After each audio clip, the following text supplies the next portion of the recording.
Gadis miskin ini sembuhkan nenek kaya lalu dinikahkan dengan cucunya yang CEO tampan. Fajar baru saja menyentuh Cakrawala Jakarta. Namun kehidupan di gang sempit kebun kacang sudah berdenyut sekuat jantung kota yang tak pernah tidur. Bau bumbu dapur yang bercampur aduk dengan aroma asap knalpot menjadi signature pagi yang tak pernah berubah. Namun, ada satu aroma yang menenangkan, membelah kebisingan pagi, aroma rempah dan akar-akaran segar yang keluar dari gerobak kayu sederhana milik Citra. Ia adalah pemilik tunggal dari kedai jamu keliling itu, seorang gadis berusia 20 tahun yang membawa kehangatan dari kearifan leluhur di tengah hiruk-pikuk modernitas. Postur Citra tidak tinggi, tetapi tatapan matanya tajam dan penuh empati. Hari-harinya adalah perjuangan melawan terik matahari dan penolakan, tetapi senyum tipisnya adalah perisai yang tak pernah goyah. Ia tidak hanya meracik jamu, ia meracik harapan bagi orang-orang kecil yang tak mampu menjangkau biaya dokter. Kunyit asam yang ia buat bukan sekadar penghilang pegal, tetapi juga penawar sepi bagi ibu-ibu yang lelah bekerja. Beras kencur buatannya adalah elisir penyemangat bagi para buruh yang harus berjuang menyambut hari. Citra, tolong buatkan yang paling pahit untukku hari ini, seru Pak RT, seorang pria paruhbaya yang selalu mengeluh nyeri lutut, mendekati gerobak. Semalam aku tidak bisa tidur. Lututku seperti ditusuk-tusuk jarum es. Citra tersenyum sambil tangannya lincah mengiris temulawak. Pak RT, saya rasa bukan hanya lutut, tapi pikiran Bapak juga perlu diistirahatkan. Boleh saya sentuh tangan Bapak sebentar? Tanpa menunggu jawaban, Citra meletakkan ujung jemarinya di pergelangan tangan Pak RT. Sentuhan Citra memang aneh, tidak seperti pijatan, tetapi menghadirkan arus ketenangan yang tiba-tiba. Bagi Citra sendiri, saat menyentuh kulit seseorang, ia merasa bisa menyerap sedikit gelombang kesedihan atau kecemasan mereka. Ini bukan sihir, ia selalu meyakinkan dirinya, hanya sebatas perasaan. Nah, ini saya tambahkan sedikit daun valerian yang diracik khusus. Minumnya pelan-pelan, jangan terburu-buru seperti mengejar setoran. Hidup ini perlu jeda, Pak. Pak RT menyeruput ramuan itu dengan mata terpejam. Ah, leganya. Kamu benar, Citra. Aku terlalu memikirkan biaya sewa lapak. Kamu ini seperti malaikat kecil yang membawa obat, bukan hanya dari jamu, tapi dari hatimu. Pujian seperti itu adalah napas bagi Citra. Ia mengangguk. Namun hatinya sendiri sedang bergumul dengan beban yang lebih besar. Di rumah, adiknya, Risa, membutuhkan operasi kecil yang biayanya terus membengkak, mengubahnya menjadi gunung es yang harus ia daki sendirian. Uang hasil jualan jamu, seolah tetesan embun di padang pasir, tidak pernah cukup. Motivasi ini yang mendorongnya untuk berani mengambil risiko, mencari jalan baru. Setelah melayani pelanggan terakhir di gang, Citra mengikat rambut panjangnya. Ia menatap ke arah utara, tempat menjulang tinggi gedung-gedung pencakar langit yang tampak seperti pilar-pilar dewa yang tak terjangkau, di mana grup Atmajaya, kerajaan bisnis yang dipimpin oleh keluarga konglomerat, berdiri gagah. Konon, di sana bersemayam segala kemewahan dan kekuasaan. Aku harus mencoba peruntungan hari ini, Risa, bisiknya pada gerobak jamu, seolah berbicara pada adiknya. Aku harus berani mendekat ke sana. Siapa tahu ada pegawai kantoran yang butuh penawar stres karena ditindas bosnya. Pukul 11, Citra mulai mendorong gerobaknya keluar dari zona nyamannya. Ia bergerak menuju jalan utama yang sepi, jalan pintas yang hanya dilewati oleh mobil-mobil mewah menuju distrik bisnis elit. Kontras yang ia rasakan sangat menyakitkan. Ia berjalan di atas aspal mulus yang dibangun dari uang yang tak terhingga, sementara di tangannya ia hanya memegang recehan. Jauh di jantung kemewahan, di lantai teratas gedung Atmajaya, Afif Atmajaya sedang menghadiri rapat Dewan Direksi. Usianya baru 26 tahun, tetapi ia telah menjabat sebagai CEO selama 3 tahun, membawa perusahaan ke puncak kejayaan. Afif adalah perwujudan ketampanan dan kecerdasan yang dikagumi dan ditakuti. Ia dingin, logis, dan percaya bahwa setiap masalah memiliki solusi berupa angka dan strategi. Emosi baginya adalah variabel bebas yang harus dieliminasi dari kehidupan dan bisnis. Tuan Afif, analisis risiko pasar properti X telah selesai. Kita bisa mulai dengan penawaran 5% lebih rendah dari pesaing, lapor salah satu direktur. Afif tidak berkedip. 5% terlalu aman. Kita ambil 3%. Aku tidak mau Atmajaya dikenal sebagai perusahaan yang takut mengambil risiko. Kecepatan adalah uang, dan uang adalah kekuatan. Namun, di balik baju jas mahal dan ketajaman mata itu, ada satu kelemahan, kekhawatiran yang mendalam terhadap neneknya, Nenek Ratna. Nenek Ratna, matriark sejati, meskipun memiliki segala fasilitas kesehatan dan kekayaan, sedang menderita. Penyakitnya misterius, kronis, dan sangat emosional. Nenek Ratna sering mengalami serangan panik yang disertai nyeri hebat di dada, nyeri yang secara medis tidak terdeteksi sebagai penyakit organik. Para dokter terbaik dunia, yang berbaris layaknya tentara di hadapan raja, semuanya angkat tangan. Nenek Ratna sudah bersiap untuk acara Yayasan Amal hari ini. Tapi ia terlihat sedikit gelisah, bisik sekretaris Afif. Kekhawatiran itu mengganggu fokus Afif. Kekayaan tak berarti jika orang yang ia cintai tidak damai. Ia selalu frustrasi karena tak bisa membeli kesembuhan neneknya. Pada saat yang sama, Nenek Ratna mengenakan setelan sutra terbaiknya dan perhiasan yang berkilauan seolah menangkap seluruh cahaya matahari, duduk di kursi belakang limosinnya. Di luar, ia adalah sosok paling dihormati di kancah bisnis. Di dalam, ia adalah tawanan dari pikirannya sendiri. Rasa sakit itu sudah mulai menjalar. Ia mencoba menenangkan diri, mengingat kembali ucapan dokter, tetapi sia-sia. Pelan-pelan, Pak Sopir, perintahnya lirih pada pengawal di depan. Jantungnya berdebar, napasnya mulai tersengal. Ada rasa sesak yang tak bernama, seperti hantu penyesalan yang kembali menghantuinya. Ia tahu, kambuhnya penyakit ini selalu terkait dengan kenangan masa lalu yang ia paksa kubur dalam-dalam, kenangan yang membuat kekayaannya terasa seperti tumpukan debu. Citra, dengan keringat membasahi pelipis, baru saja mencapai pinggiran area elit. Ia memutuskan mengambil jalan yang teduh, sebuah jalur kecil yang dikelilingi pagar tinggi dan pepohonan rindang. Di tempat ini, sunyi senyap, sangat kontras dengan gangnya yang bising. Citra merasa sedikit takut, seolah ia adalah sehelai daun yang jatuh ke kolam ikan mas raksasa. Tiba-tiba, ia mendengar suara decitan rem mobil yang sangat keras, diikuti teriakan panik. Itu datang dari tikungan tak jauh di depannya, tepat di mana pohon beringin tua berdiri. Jantung Citra mencelos. Ia mempercepat langkah, meninggalkan gerobak jamunya sejenak. Saat ia tiba, ia melihat pemandangan yang tak pernah ia saksikan. Sebuah mobil limosin mewah berhenti mendadak. Dua pengawal berjas hitam panik, dan seorang wanita tua terlihat sangat kesakitan di kursi belakang. Wajah wanita itu, Nenek Ratna, memerah dan ia tampak seperti kapal yang karam di tengah badai tanpa ampun. Ia mencengkeram dadanya. Mata tuanya memohon pertolongan. Pengawal itu berteriak ke telepon. "Cepat! Nenek Ratna kambuh. Kondisinya kritis." Nenek Ratna, diambang kesadaran dan kepanikan, membuka mata sedikit. Di tengah keputusasaan itu, ia menangkap sosok Citra yang mendekat. Gadis sederhana dengan tatapan lembut dan tenang, berdiri di bawah bayangan pohon, memancarkan aura damai yang tiba-tiba terasa jauh lebih nyata daripada segala kemewahan di sekitarnya. Citra melihat rasa sakit itu, dan instingnya berteriak untuk membantu. Ia mendekat, menerobos jaraklah sosial, didorong oleh panggilan kemanusiaan yang lebih kuat daripada rasa takut.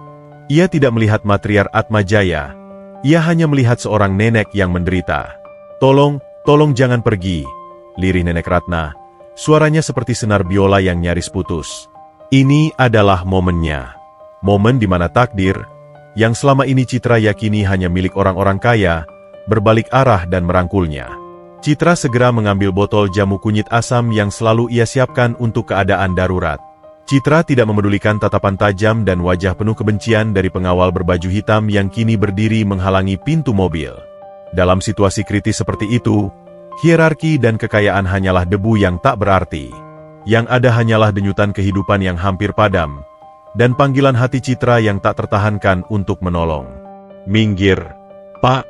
Nenek ini butuh udara dan ketenangan," perintah Citra. Suaranya kecil namun memancarkan otoritas yang mengejutkan. Pengawal itu sempat ragu, tetapi melihat kondisi Nenek Ratna yang semakin memburuk, wajahnya kini sepucat bunga melati, ia terpaksa mundur selangkah. Citra segera berlutut di samping pintu limosin yang terbuka. Ia melihat Nenek Ratna mencengkeram dadanya, seolah mencoba menahan badai di dalam rongga. Air mata ketakutan membasahi pelipis wanita tua yang biasanya terlihat perkasa itu. "Nenek, nenek lihat saya. Fokuskan pandangan nenek pada saya," kata Citra lembut, mencondongkan tubuhnya tanpa menyentuh. Ia tahu, di tengah serangan panik atau rasa sakit psikosomatis, sentuhan yang salah bisa memperburuk keadaan. Tarik napas panjang, lewat hidung, buang pelan-pelan lewat mulut. "Saya di sini, nenek aman." Nenek Ratna merespons suara itu. Suara Citra adalah embun sejuk di tengah gurun yang membakar, sebuah resonansi kedamaian yang asing namun sangat dirindukan oleh jiwanya yang tersiksa. Ia mencoba mengikuti ritme napas Citra. "Sakit, nak, sakit sekali, rasanya seperti ditarik kembali ke masa lalu," bisik Nenek Ratna, matanya terpejam erat. Citra mengangguk. Ia meraih botol kecil berisi jamu kunyit asam yang sudah ia siapkan. Aroma herbal yang lembut menyebar di udara panas. "Ini, nenek, minum sedikit demi sedikit. Kunyit ini akan menghangatkan, tapi yang lebih penting, ini akan menenangkan lambung nenek." Kekhawatiran seringkali bersarang di sana. Salah satu pengawal mencoba merebut botol itu. "Jangan sembarangan memberi obat. Nenek Ratna hanya boleh mengonsumsi resep dari dokter pribadinya." "Ini bukan obat, Pak. Ini hanya herbal." "Dan Nenek Ratna sendiri yang memintanya," balas Citra cepat, matanya menantang pengawal itu. Ia tahu ia mengambil risiko besar, tetapi kepekaan batinnya mengatakan bahwa apa yang Nenek Ratna butuhkan bukanlah pil penenang kimiawi, melainkan kekuatan bumi yang sederhana. Nenek Ratna, dengan tangan yang masih gemetar, mengambil botol itu dan meminumnya perlahan. Kunyit asam itu terasa hangat dan sedikit manis, memberikan rasa familiar yang jauh dari obat-obatan pahit yang biasa ia telan. Perlahan, cengkeraman di dadanya mengendur. Ketakutan di matanya mulai surut, digantikan oleh kelelahan yang luar biasa, seolah ia baru saja memenangkan pertarungan epik melawan dirinya sendiri.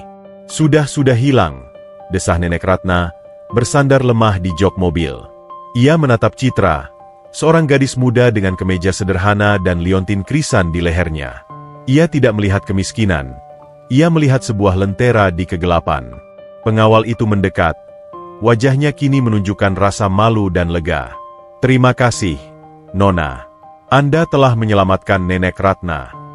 Nenek Ratna memegang erat tangan Citra. Tangannya yang dipenuhi kerutan dan mengenakan cincin berlian kini menggenggam tangan Citra yang kasar karena bekerja keras. Sebuah kontras yang menceritakan dua dunia berbeda. "Kamu siapa? Nama kamu siapa?" tanya Nenek Ratna. Suaranya kini kembali berwibawa, meskipun masih sedikit lemah. "Saya Citra, Nenek. Penjual jamu keliling," jawab Citra jujur. Ia kemudian menarik tangannya dengan sopan. "Syukurlah Nenek sudah baikan. Saya harus kembali ke gerobak saya." Nenek Ratna menggeleng. "Tunggu. Jangan pergi. Kamu telah melakukan apa yang gagal dilakukan oleh legion dokter terbaikku." Nyeri itu, rasa sakit karena penyesalan yang membakar batinku, kamu meredakannya dengan sentuhan dan jamu sederhana. Ia kemudian mengambil dompet kecil di sampingnya. Ia mengeluarkan cek yang sudah terisi dengan nominal yang membuat mata pengawal itu terbelalak. Nominal itu bisa membeli Citra rumah, modal usaha yang besar, dan biaya operasi Risa untuk 10 tahun ke depan. "Ambil ini, nak. Ini untukmu. Terimalah sebagai ucapan terima kasih," ujar Nenek Ratna, menyerahkan cek itu kepada Citra. Citra menatap cek itu, yang kini terasa panas di tangannya seperti bara api. Ia ingat wajah Risa, adiknya yang harus berjuang untuk hidup. Ini adalah solusi instan. Namun, Citra juga ingat pesan ibunya, kebaikan hati adalah mata uang yang lebih berharga dari emas. Dengan tangan gemetar, Citra mengembalikan cek itu. "Maaf, Nenek. Saya tidak bisa menerima uang sebesar ini hanya karena saya membantu. Saya membantu karena Nenek butuh. Uang ini terlalu banyak untuk sebuah ketulusan." Nenek Ratna terdiam, benar-benar terkejut. Sepanjang hidupnya, ia hanya bertemu orang yang membungkuk di hadapannya karena ingin mengambil keuntungan. Penolakan Citra adalah air terjun kesegaran yang ia butuhkan. "Kamu menolak uang?" Nenek Ratna tersenyum kecil. Berarti kamu tidak bisa dibeli. Bagus. Kalau begitu, mari kita buat perjanjian lain. Ia menarik napas dalam-dalam, membuat sebuah keputusan impulsif yang akan mengguncang stabilitas grup Atmajaya dan memicu perang dingin di mansionnya. Citra, nenek tidak butuh uangmu. Nenek butuh kamu. Mulai hari ini, kamu tidak lagi berjualan jamu di jalanan. Kamu adalah asisten kenyamanan pribadi nenek. Tugasmu hanya satu, memastikan nenek merasa damai. Kamu akan tinggal di Menshan. Seluruh kebutuhan adikmu akan nenek tanggung. Anggap ini sebagai gaji, bukan sedekah. Kamu mau? Bagi Citra, tawaran itu terasa seperti jembatan emas di atas jurang kehidupannya. Ia ragu. Ia akan masuk ke dunia yang sama sekali tidak ia kenali. Dunia yang penuh kilauan dan kebohongan, yang selama ini ia hindari. Tetapi wajah Risa, adiknya, adalah kompas yang menunjuk ke arah tawaran itu. Nenek, ujar Citra, suaranya sedikit tercekat. Saya terima. Tapi tolong, jangan anggap saya sebagai pelayan. Saya akan merawat nenek dengan hati, bukan karena uang atau gelar. Saya hanya ingin nenek sembuh seutuhnya dan menemukan kembali kedamaian yang hilang. Nenek Ratna menggenggam tangan Citra. Itu sudah lebih dari cukup. Nak, sekarang kita pulang. Citra hanya bisa mengangguk. Salah satu pengawal membantu Citra membawa gerobak jamu itu. Ia menatap gerobak itu, tempat ia menghabiskan separuh hidupnya, dengan pandangan penuh haru. Di depannya, pintu limosin mewah terbuka, seolah siap menelannya ke dalam kehidupan yang baru dan asing. Perjalanan menuju Menshan Atmajaya adalah paradigma kontras bagi Citra. Limosin itu meluncur mulus di jalanan ibu kota, jauh dari kebisingan dan debu yang biasa ia hirup. Di sampingnya, Nenek Ratna menceritakan sedikit tentang kesibukan Menshan, tetapi menghindari topik tentang cucunya, Afif. Nenek Ratna tahu, Afif, sang CEO yang sangat protektif, akan menjadi badai pertentangan bagi Citra. Citra, kamu harus kuat, kata Nenek Ratna, menepuk tangan Citra. Di sana, kamu akan bertemu banyak mata yang memandangmu dengan curiga, terutama cucuku. Dia sangat mencintai nenek, tetapi dia hanya percaya pada uang dan logika. Kamu adalah anomali baginya. Saya akan berusaha, nenek, jawab Citra. Saya tidak akan gentar. Selama niat saya murni, saya tidak perlu takut. Setibanya di Menshan, yang tampak lebih mirip istana negeri dongeng daripada rumah tinggal, seorang kepala pelayan berwajah kaku menyambut mereka.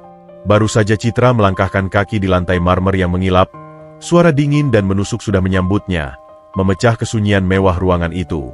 Nenek, apa-apaan ini? Siapa gadis ini? Dan kenapa dia ada di rumah kita? Di ujung tangga megah, berdiri Afif Atmajaya. Ia mengenakan setelan jas abu-abu yang menjerit mahal, rambutnya tertata rapi, dan matanya sedinding es yang tak mungkin ditembus. Afif tampak marah.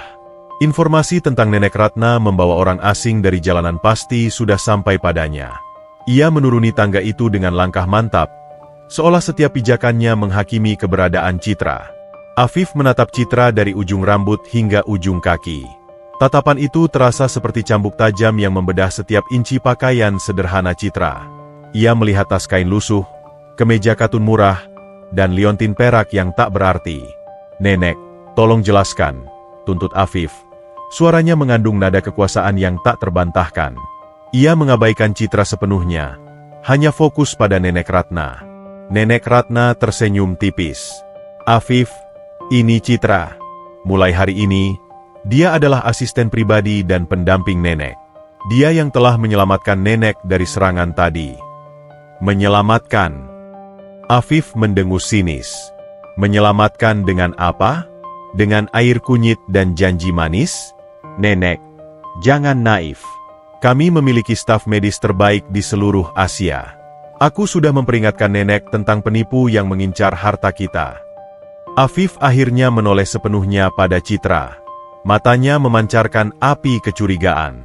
Nona penjual jamu, katakan padaku berapa yang kau minta. Aku akan melipat gandakannya dan memastikan kau tidak pernah mendekati keluarga ini lagi. Berapa harga yang kau patok untuk akting penyelamat ini? Citra berdiri tegak, tidak menunjukkan rasa takut sedikit pun. Ia menatap balik mata Afif. Di mata Afif, Citra melihat bayangan ketidakpercayaan dan arogansi yang tebal, tetapi juga sebuah kekhawatiran yang ia coba tutupi. Tuan Afif, saya Citra. Saya di sini karena Nenek Ratna membutuhkan saya, dan saya bersedia merawatnya dengan tulus. Jawab Citra tenang, suaranya mantap. Saya menolak uang tunai yang ditawarkan Nenek Ratna. Saya tidak tertarik pada kekayaan Tuan.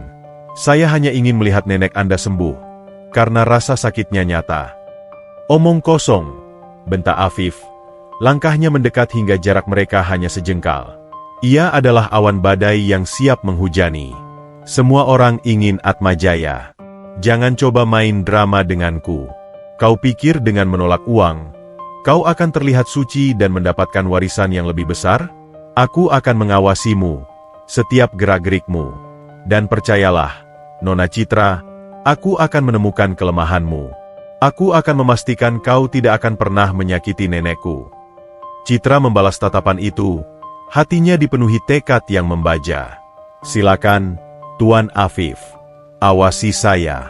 Tetapi saya juga akan mengawasi Anda. Saya di sini bukan untuk merampas. Saya di sini untuk menyembuhkan. Dan saya akan buktikan, ketulusan tidak bisa dibeli apalagi disingkirkan oleh kekuasaan. Nenek Ratna hanya bisa tersenyum melihat interaksi kedua cucu, yang satu cucu kandung, yang satu cucu yang ia besarkan dengan cinta, berhadapan sebagai lawan di meja catur. Nenek Ratna tahu, pertempuran kecurigaan dan pertarungan hati ini adalah bagian dari takdir yang harus mereka jalani. Citra telah tiba di sarang naga, dan kini ia harus membuktikan diri bahwa ia membawa tetesan air kehidupan, bukan racun. Mensyahan Atmajaya terasa seperti kandang emas bagi Citra.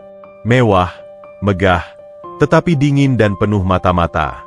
Sejak konfrontasi sengitnya dengan Afif, suasana di rumah itu terasa tegang, seolah angin musim dingin sedang berhembus tanpa henti.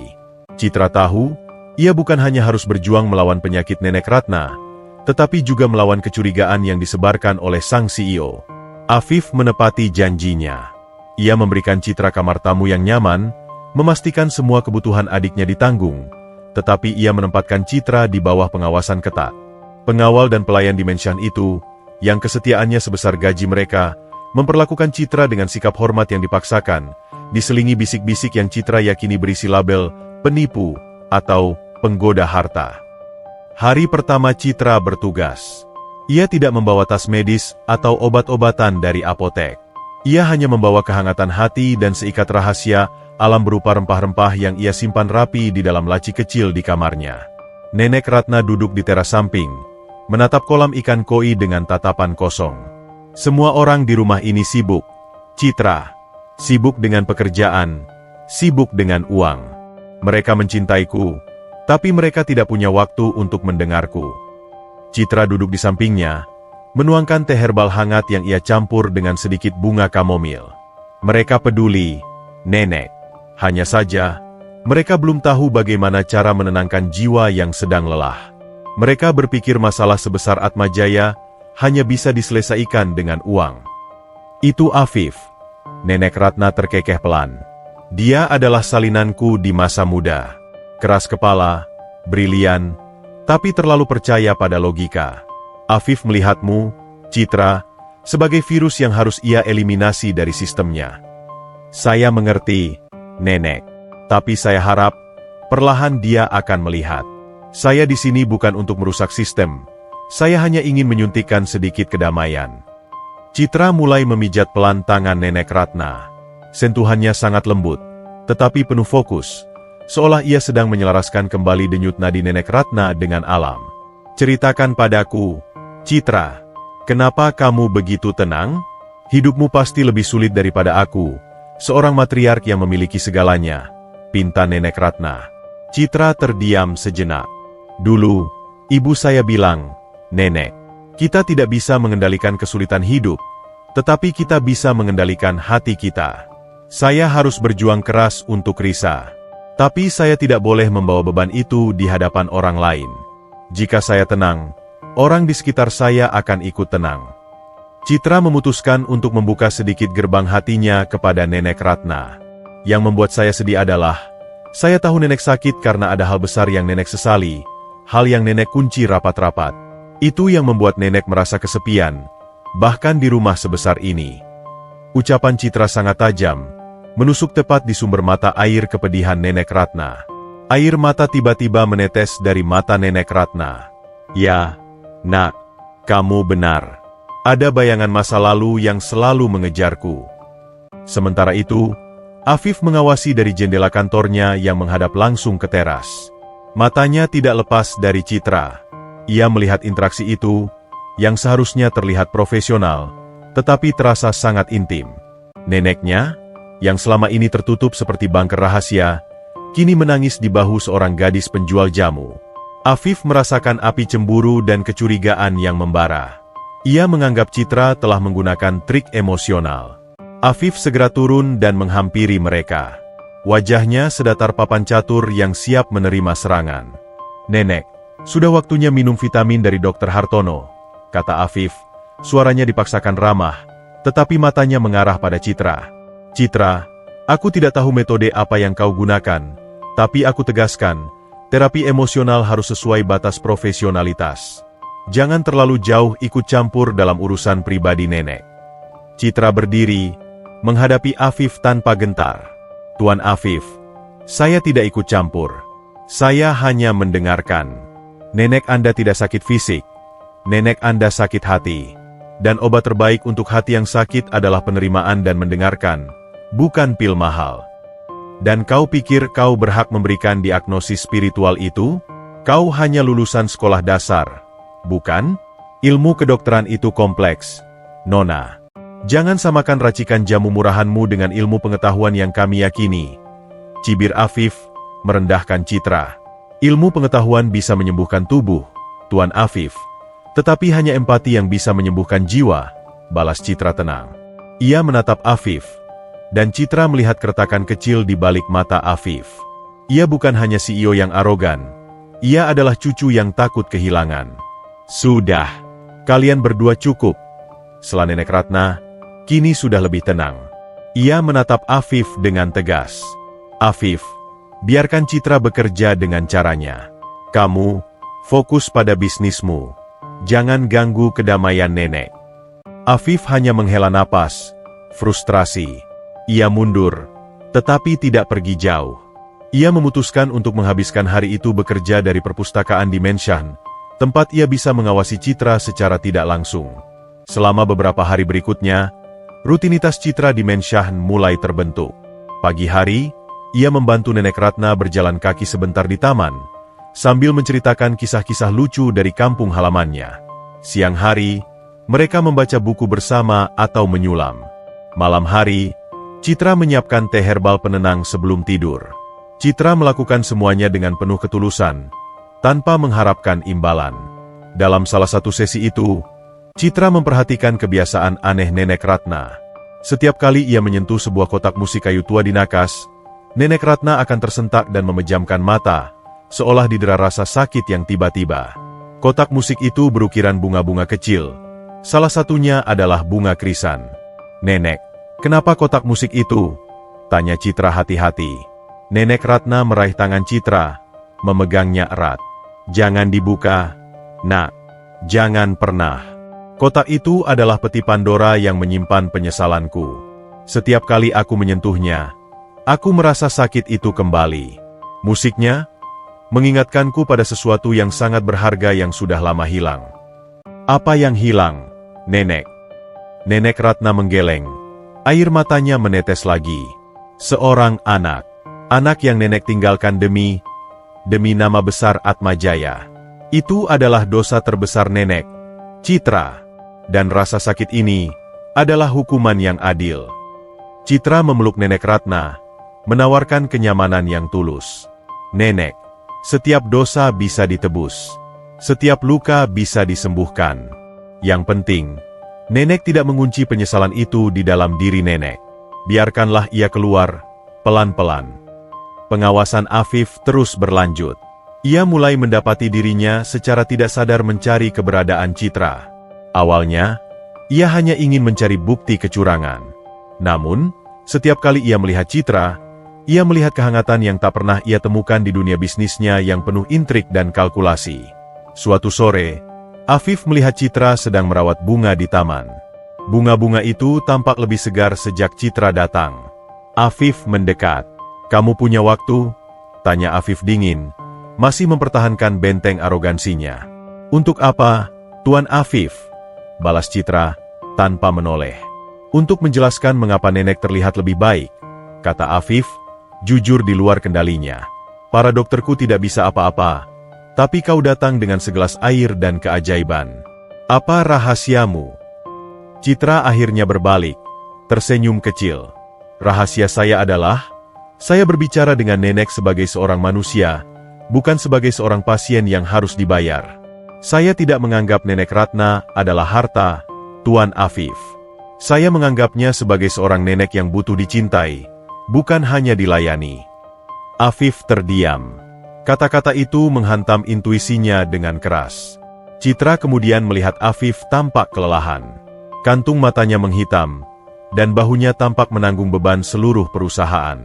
"Tuan Afif, Anda juga terlihat lelah," ujar Citra, nadanya melembut, tanpa sindiran. "Anda bekerja keras. Tapi Anda harus ingat, tubuh dan pikiran Anda juga butuh jeda. Jangan biarkan diri Anda menjadi mesin yang tak punya oli." Afif terkejut. Belum pernah ada orang di luar lingkaran keluarganya yang berani berbicara seintim itu dengannya. Apalagi seorang penipu yang ia benci. "Bukan urusanmu," jawab Afif ketus, tetapi ada getaran aneh dalam suaranya. "Tentu saja urusan saya," balas Citra, kini berani mendekat. "Karena jika Anda sakit, siapa yang akan mengkhawatirkan Nenek Ratna? Kekuatan Anda, Tuan Afif, bukanlah pada seberapa banyak uang yang Anda hasilkan, tetapi seberapa besar hati yang Anda miliki." Afif merasakan perisai es dalam dirinya retak sedikit demi sedikit. Ia melihat ketulusan yang murni di mata Citra.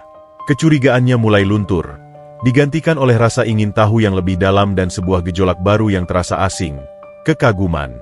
"Baiklah, Nona Citra," kata Afif, mencoba mengendalikan emosinya. "Aku akui, nenek terlihat lebih baik. Tapi aku belum yakin dengan motifmu. Teruslah bekerja. Aku akan terus mengawasimu." "Saya akan bekerja, Tuan Afif," kata Citra, mengakhiri percakapan itu dengan senyum yang menawan. Sejak saat itu, pengawasan Afif berubah. Ia mulai mengawasi bukan untuk mencari kesalahan, melainkan untuk mencari alasan mengapa ia harus percaya pada gadis itu. Ia mulai tertarik bukan hanya pada keajaiban penyembuhan Citra, tetapi pada aura damai yang mengelilingi gadis itu. Citra, yang awalnya hanya fokus pada Nenek Ratna, kini menyadari bahwa ia telah menarik perhatian sang CEO yang dingin. Afif telah melangkah keluar dari menara gading kesombongannya. Jeda yang terjadi setelah percakapan di taman telah menjadi garis demarkasi yang tipis antara kebencian dan kerjasama. Afif memang masih mempertahankan dinding kecurigaannya, tetapi Citra tahu, retakan pertama pada dinding itu telah muncul. Matanya tidak lagi setajam belati, melainkan menyimpan api penasaran yang membara. Nenek Ratna, setelah membuka sedikit cerita tentang penyesalan masa lalunya mengenai seorang anak yang hilang, kini merasa sedikit lebih ringan. Ia mulai makan dengan teratur, tidurnya lebih nyenyak, dan serangan paniknya berkurang drastis. Ini adalah mukjizat kecil yang tidak bisa disangkal oleh Afif, sang pria logis. Suatu malam, Afif memanggil Citra ke ruang kerjanya. Ruangan itu luas, didominasi warna gelap dan aroma kulit mahal, mencerminkan kekuasaannya yang membentang sejauh mata memandang. Citra masuk dengan hati-hati, siap menghadapi interogasi level korporat. "Duduk, Nona Citra," perintah Afif, menunjuk kursi di depan meja kerjanya yang luas. Ia tidak tersenyum. "Aku tidak akan membahas jamu atau keajaiban palsu lagi. Aku akan langsung ke intinya." Afif menghela napas panjang, seolah sedang menelan pil pahit pengakuan. "Nenek semakin baik sejak kau datang. Aku akui itu. Dan aku mengerti, masalah nenek bukan hanya fisik, tapi berakar pada trauma emosional yang sudah puluhan tahun terkunci." Citra hanya diam, menunggu. "Aku sudah melakukan investigasi pribadiku. Aku menemukan beberapa petunjuk tentang masa lalu nenek yang sangat sensitif. Petunjuk yang nenek rahasiakan dari seluruh keluarga, termasuk aku. lanjut Afif, matanya menatap tajam ke arah Citra. Aku butuh bantuan. Bantuan dari orang yang bisa nenek percaya, dan sayangnya, saat ini, itu adalah kamu. Citra menyilangkan tangan di dada. Tuan Afif, apakah ini tawaran kerjasama? Saya pikir Anda menganggap saya ancaman yang harus segera diusir. Ini adalah gencatan senjata yang dipaksakan, koreksi Afif dingin. Aku tidak menyukaimu. Aku masih curiga dengan motifmu. Tapi kecurigaan itu harus diabaikan demi kesehatan nenek. Aku butuh mata intuitifmu untuk menafsirkan rasa sakit nenek. Sesuatu yang gagal aku pahami dengan data dan statistik. Lalu, apa yang Anda harapkan dari saya? Tanya Citra. Saya tidak mau menjadi boneka yang Anda kendalikan. Jika kita bekerja sama, Anda harus sepenuhnya terbuka dan meletakkan arogansi Anda di luar pintu ini. Afif mengepalkan rahangnya, jelas tersinggung. Namun, demi Nenek Ratna, ia terpaksa mengangguk. Baik, aku akan terbuka, sejauh yang aku ketahui. Tapi kau harus ingat batasanmu. Citra, kita bekerja sama sebagai tim investigasi, bukan sebagai teman. Tentu, Tuan Afif. Saya mengerti betul garis pemisah kita, jawab Citra dengan nada yang sedikit tajam. Lalu, apa yang sudah Anda temukan? Afif kemudian membuka sebuah berkas tebal di mejanya. Di dalamnya terdapat foto-foto usang dan catatan harian Nenek Ratna yang sudah menguning. Intinya ada dua petunjuk, tanggal 28 April, yang selalu menjadi puncak serangan panik nenek, dan motif bunga krisan. Citra terkejut. Bunga krisan. Nenek menyebutkan itu saat saya bertanya tentang kotak musik tua di kamarnya. Kotak yang membuat nenek merasa sakit saat menyentuhnya. Ya, kotak itu adalah artefak masa lalu, jelas Afif. Dari catatan yang sangat samar, aku menyimpulkan, nenek pernah kehilangan atau menelantarkan seorang anak yang mungkin terkait dengan tanggal ini. Nyeri psikosomatis itu adalah hukuman dari alam bawah sadar nenek karena rasa bersalah. Dan apapun yang mengingatkannya pada momen itu, termasuk motif krisan, memicu kambuhnya penyakit. Citra menunjuk sebuah foto hitam putih di berkas itu, memperlihatkan sebuah selimut bayi tua. Lihat, Tuan Afif. Di selimut ini, ada bordiran bunga krisan. Sangat mirip dengan ukiran di kotak musik itu. Afif mencondongkan tubuhnya ke depan. Bahunya hampir bersentuhan dengan bahu Citra. Jarak yang tiba-tiba dekat itu menciptakan arus listrik yang aneh di antara mereka. Citra bisa mencium aroma maskulin dan profesional dari Afif. Aroma yang sangat berbeda dari bau rempah-rempah yang biasa ia cium. Tepat, bisik Afif. Suaranya kini lebih rendah dan serius. Ini adalah selimut yang dibawa oleh anak yang ditinggalkan. Anak yang diduga hilang setelah diadopsi. Mereka berdua terdiam, fokus pada foto itu. Tetapi pikiran mereka menari di padang yang sama, rahasia kelam keluarga Atmajaya. Nenek Ratna tidak bisa melihat foto ini, atau membicarakan bunga krisan terlalu lama. Itu akan membuatnya sakit lagi, kata Citra. Jadi, kita harus bekerja dalam diam. Kolaborasi paksa mereka membawa mereka ke ruang arsip pribadi keluarga Atmajaya, sebuah ruangan yang terasa seperti kuburan kenangan di bawah Menshan. Debu dan bau kertas tua menyelimuti mereka. Mereka duduk berdekatan, dikelilingi oleh sejarah keluarga yang megah namun menyimpan duri yang tersembunyi. Afif, yang terbiasa memberi perintah, kini harus menerima masukan intuitif Citra. Kita cari dokumen adopsi atau surat-surat yang dikirimkan sekitar 25 tahun lalu. Fokus pada nama yang tidak kita kenal di masa itu, perintah Afif, sambil menyalakan senter. Citra mengangguk. Tuan Afif, bisakah kita cari benda-benda kecil juga? Barang-barang yang mungkin diberikan sebagai penanda.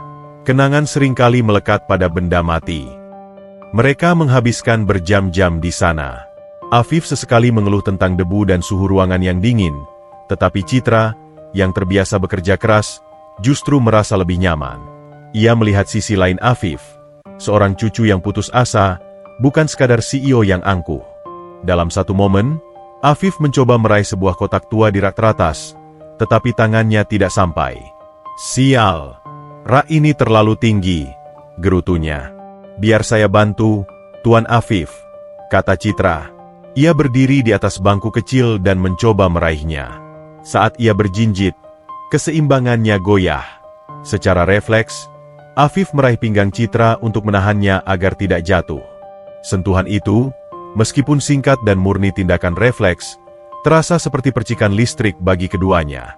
Mereka berpandangan, mata Afif yang biasanya dingin kini tampak menghangat di bawah cahaya senter redup. Citra merasakan detak jantungnya sendiri berdebar kencang, menepis citra CEO arogan yang ia miliki. Afif segera menarik tangannya, wajahnya kembali kaku, mencoba menyembunyikan gelombang emosi yang baru saja melanda. "Hati-hati, Citra. Kita harus profesional," katanya, suaranya sedikit serak. "Tentu, Tuan Afif," jawab Citra, berbalik dengan pipi merona. Dinding kecurigaan memang masih ada, tetapi benih-benih tak terduga telah tertanam. Setelah mencari dokumen selama 2 jam, Afif menemukan sebuah amplop tebal tanpa nama pengirim, terselip di antara surat-surat lama. Tanggalnya cocok dengan periode setelah anak itu ditelantarkan. "Ini mungkin petunjuknya," kata Afif, membuka amplop itu dengan hati-hati. Di dalamnya ada beberapa lembar foto hitam putih. Foto seorang gadis kecil yang terlihat kurus, tapi matanya memancarkan kehangatan yang familiar. "Siapa ini?" gumam Afif. Citra mengambil foto itu. Ia merasakan keakraban yang aneh. Gadis kecil di foto itu memegang sebuah boneka kain. Di boneka itu, ada bordiran kecil. "Lihat, Tuan Afif," kata Citra, menunjuk bordiran itu. "Bunga krisan lagi." Bordiran yang sama persis dengan yang ada di selimut bayi dan kotak musik. Afif meneliti foto itu lebih dekat. Dan di balik foto ini, ada inisial. Siapa Emma? Citra menggeleng. Tetapi ia kembali teringat pada liontin perak bunga krisan miliknya, peninggalan ibunya. Ibunya, yang bernama Marta. Citra menggenggam liontin di lehernya, merasakan dinginnya perak di kulitnya. Mungkinkah ada kaitannya? Saat mereka hendak mengakhiri pencarian, Citra melihat sebuah kotak perhiasan kecil yang terbuat dari kayu jati, tersembunyi di sudut rak. Ia membukanya. Di dalamnya, ada sepasang anting-anting berlian kuno yang sangat mahal. Namun, terselip di bawah bludru itu, ada benda lain. Sebuah kain usang berwarna ungu dengan pinggiran yang sedikit robek. "Kain apa ini?" tanya Citra, mengangkat kain itu hati-hati. Afif mengambil kain itu dan merentangkannya. Matanya melebar, tubuhnya menegang. Ia melihat detail kain itu dengan saksama, seolah menyaksikan hantu di siang bolong. Ini adalah bagian dari selimut bayi yang ada di foto. "Citra," bisik Afif. Suaranya nyaris tak terdengar, diliputi rasa kaget. "Selimut yang berbordir krisan. Ada bagian yang robek di sini, dan ini cocok." Mereka berdua menyadari bahwa mereka telah menemukan bukti fisik yang tak terbantahkan, yang secara langsung menghubungkan Nenek Ratna dengan anak yang hilang. Penemuan itu sangat penting, tetapi juga sangat mengganggu. Citra menatap kain ungu di tangan Afif, lalu ke liontin krisan di lehernya sendiri. Jantungnya berdebar kencang. Ia merasa, jarak antara masa lalu Nenek Ratna dan masa lalunya sendiri semakin menipis, seolah ada benang takdir yang mulai menyatukan dua dunia yang berbeda. Afif menatap Citra, melihat ketakutan dan kebingungan di mata gadis itu. Keraguannya tentang motif Citra hancur berkeping-keping, digantikan oleh kekhawatiran yang aneh. Ia menyadari, Citra bukanlah penipu, tetapi mungkin kunci dari seluruh misteri ini.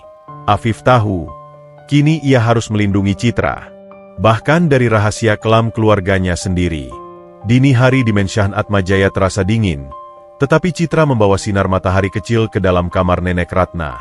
Semalam, penemuan potongan kain ungu yang berbordir krisan di ruang arsip telah meninggalkan jejak kecemasan di hati Citra. Ia berusaha keras untuk tidak memikirkan liontin krisan di lehernya dan inisial samar MA yang ditemukan Afif. Ia harus fokus, sebab Nenek Ratna kini memasuki fase penyembuhan yang paling krusial, penyembuhan jiwa. Nenek Ratna sudah bangun, duduk di kursi berlengan menghadap jendela besar. Ia menatap keluar, ke arah kabut tipis yang masih menyelimuti taman. Wajahnya tampak tenang, tetapi ada bayangan kesedihan yang tak terhapuskan di matanya. "Nenek, bagaimana tidur Nenek semalam?" tanya Citra, meletakkan secangkir teh jahe hangat di meja samping. Nyenyak. Nak, tidak ada mimpi buruk. Tapi ada rasa sakit yang tersisa di sini, jawab Nenek Ratna, menyentuh dadanya. Rasa sakit yang kamu katakan, rasa sakit karena penyesalan. Citra duduk di lantai, mengambil tangan Nenek Ratna. Nenek, boleh saya jujur? Saya rasa, jika Nenek ingin sembuh seutuhnya, Nenek harus membiarkan bayangan masa lalu itu pergi. Menguncinya hanya akan menyiksa Nenek. Nenek Ratna menghela napas panjang. Gampang diucapkan, nak. Sulit dilakukan. Itu adalah luka yang kubuat sendiri. Dulu, Nenek membuat kesalahan besar. Anak Nenek. Suaranya tercekat. Anakku, menikah dengan pria yang tidak disetujui keluarga Atmajaya. Demi nama baik dan kekuasaan, Nenek mengasingkannya. Lalu, Nenek mengambil cucu itu, yang baru lahir, dan memberikannya kepada orang lain untuk dirawat. Nenek pikir uang bisa membeli segalanya, termasuk kedamaian. Tapi ternyata, ia hilang. Citra, anak itu hilang dari radar Nenek. Air mata Nenek Ratna tumpah. Nenek tak tahu bagaimana wajahnya sekarang. Apakah dia bahagia? Apakah dia membenciku? Rasa sakit itu selalu datang karena Nenek merindukan darah daging yang Nenek buang sendiri. Selimut itu, kotak musik itu semua adalah penanda yang mengingatkan Nenek pada masa-masa itu. Citra memeluk Nenek Ratna erat. Ia merasakan getaran kepedihan yang sangat dalam. Citra tahu, terapi penyembuhannya bukanlah jamu herbal terkuat, melainkan pelukan yang tulus dan kesediaan untuk mendengarkan tanpa menghakimi. Nenek, anak itu tidak akan membenci Nenek, ujar Citra, suaranya mantap. Seorang anak hanya akan merindukan orang tuanya. Dan Nenek tidak sepenuhnya salah. Tekanan keluarga Atmajaya di masa lalu pasti seperti tali besi yang menjerat Nenek.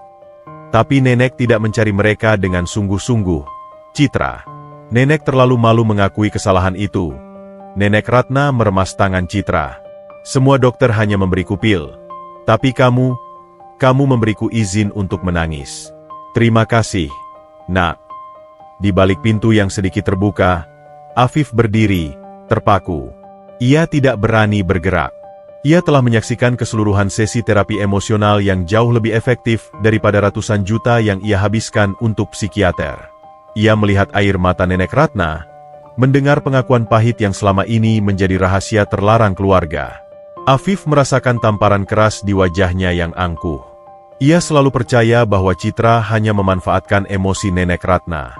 Namun, apa yang ia saksikan adalah keikhlasan, empati, dan keahlian yang tak bisa dipalsukan.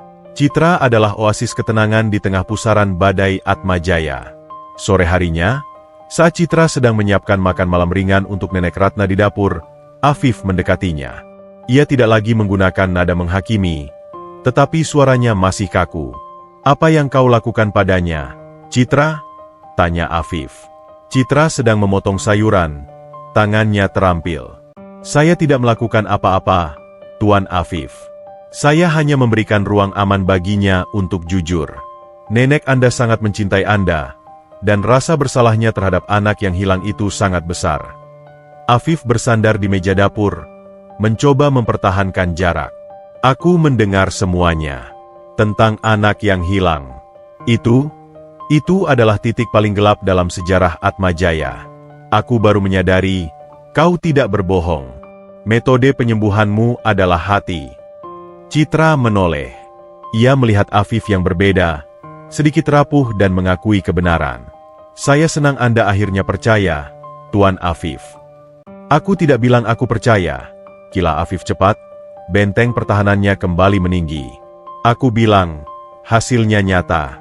Aku masih mengawasimu. Tapi aku berterima kasih.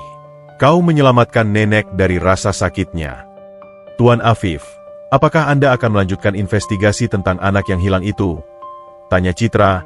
Kini ia harus mengumpulkan keberanian untuk menanyakan tentang inisial MA tanpa mengungkap terlalu banyak. Afif mengangguk. "Ya, kita harus menemukannya. Aku akan menggunakan seluruh sumber daya Atmajaya untuk melacak garis keturunan itu. Aku sudah mulai mencari catatan adopsi dan kematian sekitar 25 tahun lalu. Aku sedang fokus pada inisial MA yang kita temukan di balik foto. Citra menunduk. Jantungnya berdebar kencang. Marta. Ia harus tetap tenang. Itu bagus, Tuan Afif. Hanya saya punya firasat. Bunga krisan itu. Saya rasa itu bukan hanya penanda, tapi benang merah yang menghubungkan banyak hal. Afif menatap liontin perak krisan yang dikenakan Citra. Pandangannya terkunci pada liontin itu. Liontinmu. Apakah itu juga terkait dengan motif itu? Citra berpura-pura santai. Ini peninggalan ibu saya, Tuan Afif. Hanya kebetulan. Tapi saya hanya merasa, bunga ini sangat penting. Afif mengangguk. Baik. Kita anggap krisan sebagai simbol utama. Kita cari apapun yang berbau krisan di dokumen lama Atmajaya. Ia kemudian melangkah mendekat. Matanya menangkap mata Citra dalam sebuah kontak yang intens. Citra, panggil Afif. Suaranya hampir berbisik. Selama kita bekerja sama, jangan biarkan dirimu terlalu dekat dengan nenek. Jangan sampai kau. Ia tidak melanjutkan kalimatnya. Sebenarnya, ia ingin mengatakan, jangan sampai kau terlalu dekat denganku. Citra memahami gagasannya. Ia melihat pergolakan di mata Afif, antara kekaguman dan ketakutan. Ketakutan bahwa ia akan jatuh cinta pada gadis yang ia curigai. Jangan khawatir, Tuan Afif, jawab Citra dengan senyum menantang. Saya datang untuk menyembuhkan nenek Anda, bukan untuk mencuri hati Anda atau harta Anda. Anda tidak perlu khawatir tentang batasan. Tapi saya harus katakan, ketenangan nenek Anda juga tergantung pada kedamaian hati Anda. Bisakah Anda mencoba untuk tidak terlalu tegang di sekitar saya? Afif terdiam, seolah kehabisan kata-kata. Itu adalah pertama kalinya ia, CEO konglomerat, diminta untuk bersantai oleh seorang penjual jamu. Ironisnya, di hadapan Citra, ia memang merasa sedikit lebih ringan. Citra memiliki kekuatan gravitasi yang menariknya dari dunianya yang serba formal. Aku akan mencoba, jawab Afif akhirnya, nada suaranya lembut, jauh dari arogansi biasanya. Ia berbalik dan berjalan keluar dari dapur, meninggalkan Citra sendirian dengan debar jantung yang tak tertahankan. Citra tahu, ia telah berhasil menembus dinding es pertama. Afif kini tidak hanya menjadi rekannya dalam investigasi, tetapi juga seorang pria yang secara terang-terangan berjuang melawan virus ketulusan yang ia bawa. Hubungan mereka, yang dipaksa oleh keadaan dan dibumbui konflik kelas, kini bertransformasi menjadi aliansi yang rapuh, yang perlahan diwarnai oleh benang-benang asmara yang tak terucapkan. Malam itu, Citra kembali ke kamarnya. Ia mengeluarkan liontin krisan itu dan memegangnya. Marta, Ibu.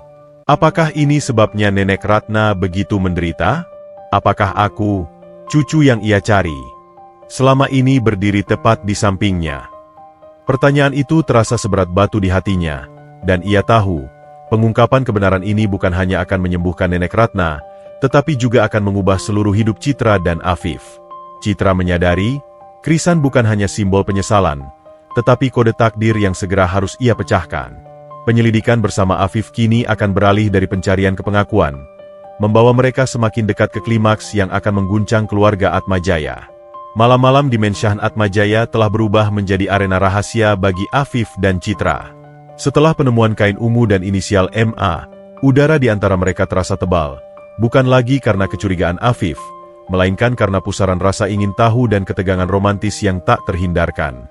Citra kini membawa beban ganda, tugas merawat Nenek Ratna, dan rasa cemas akan kemungkinan bahwa masa lalunya, yang ia kira sederhana, ternyata berakar pada monarki Atmajaya. Afif, memanfaatkan jaringan laba-laba grup Atmajaya, telah melakukan pencarian mendalam. Ia membawa laptopnya ke ruang perpustakaan, tempat yang kini menjadi markas operasi mereka.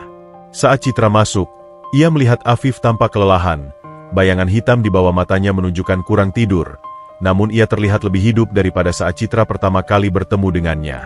Aku sudah memproses semua data yang kita punya, Citra, ujar Afif, nadanya tegas, tetapi matanya melembut saat menatap Citra.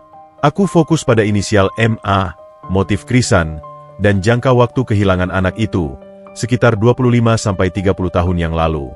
Aku menyaring semua catatan sipil, catatan kematian, dan arsip yayasan sosial di wilayah Jawa Barat dan Tengah. Citra duduk di sampingnya. Bau kertas tua bercampur dengan aroma kopi hitam yang kuat. "Apa yang Anda temukan, Tuan Afif?"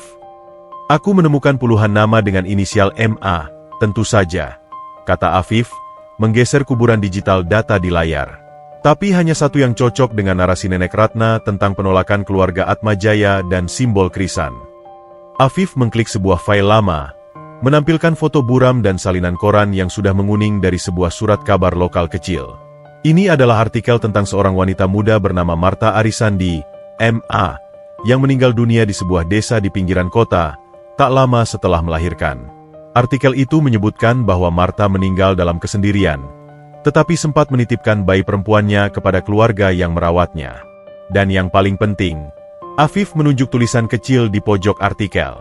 Artikel itu menyebutkan bahwa Martha adalah keturunan dari keluarga berada di Jakarta yang membuangnya karena pilihan hidupnya. Jantung Citra berdegup sekeras genderang perang. Martha Arisandi, nama yang sama dengan nama belakang ibunya. Dan desa yang disebutkan di artikel itu, tak jauh berbeda dari tempat ia dibesarkan. Citra merasakan jaring takdir menjeratnya dengan kuat. Ia harus berhati-hati. Desa itu, Tuan Afif, apakah dekat dengan tempat yang Nenek Ratna pernah sebutkan secara samar? Tanya Citra, berusaha terdengar netral. Tidak. Tapi dekat dengan area tempat keluarga yang menerima anak yang ditelantarkan itu pernah tinggal. Dan lihat ini, Afif membalik foto buram itu.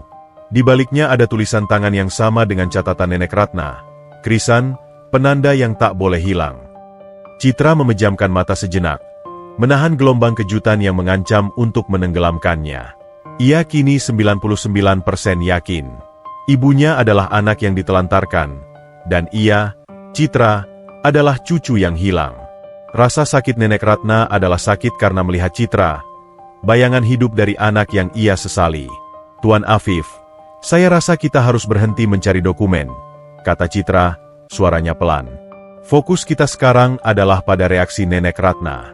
Penyakitnya bukan hanya tentang mengingat, tapi tentang kehadiran. Maksudmu? Tanya Afif, memandangnya dengan bingung. Wajahnya yang tegang kini secerah pualam. Saya perhatikan, serangan parah Nenek tidak terjadi saat ia sendiri, Tuan.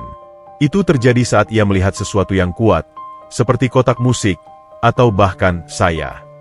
Citra ragu sejenak, lalu melanjutkan dengan keberanian yang muncul dari rasa cintanya pada Nenek Ratna. Saya rasa, penyakit Nenek adalah penolakan bawah sadar terhadap pengingat paling jelas akan kesalahannya. Pengingat itu adalah darah dagingnya sendiri. Afif menatap Citra lama sekali. Ia memproses kata-kata itu. Sebagai seorang CEO yang berorientasi data, ia tahu argumen Citra yang berbasis intuisi secara mengerikan logis. Berarti, jika Nenek Ratna melihatmu, itu memicu rasa sakit karena kau mengingatkannya pada anak yang hilang itu.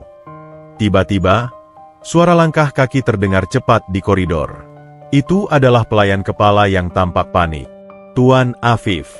Nenek Ratna kambuh lagi. Ia memegang liontin krisan milik Nona Citra. Kami tidak tahu dari mana Nenek mendapatkannya. Afif dan Citra terlompat dari kursi mereka. Mereka berlari menuju kamar Nenek Ratna. Hati mereka dipenuhi firasat buruk. Mereka mendapati Nenek Ratna terengah-engah di tempat tidurnya. Tangannya yang gemetar menggenggam liontin perak Citra.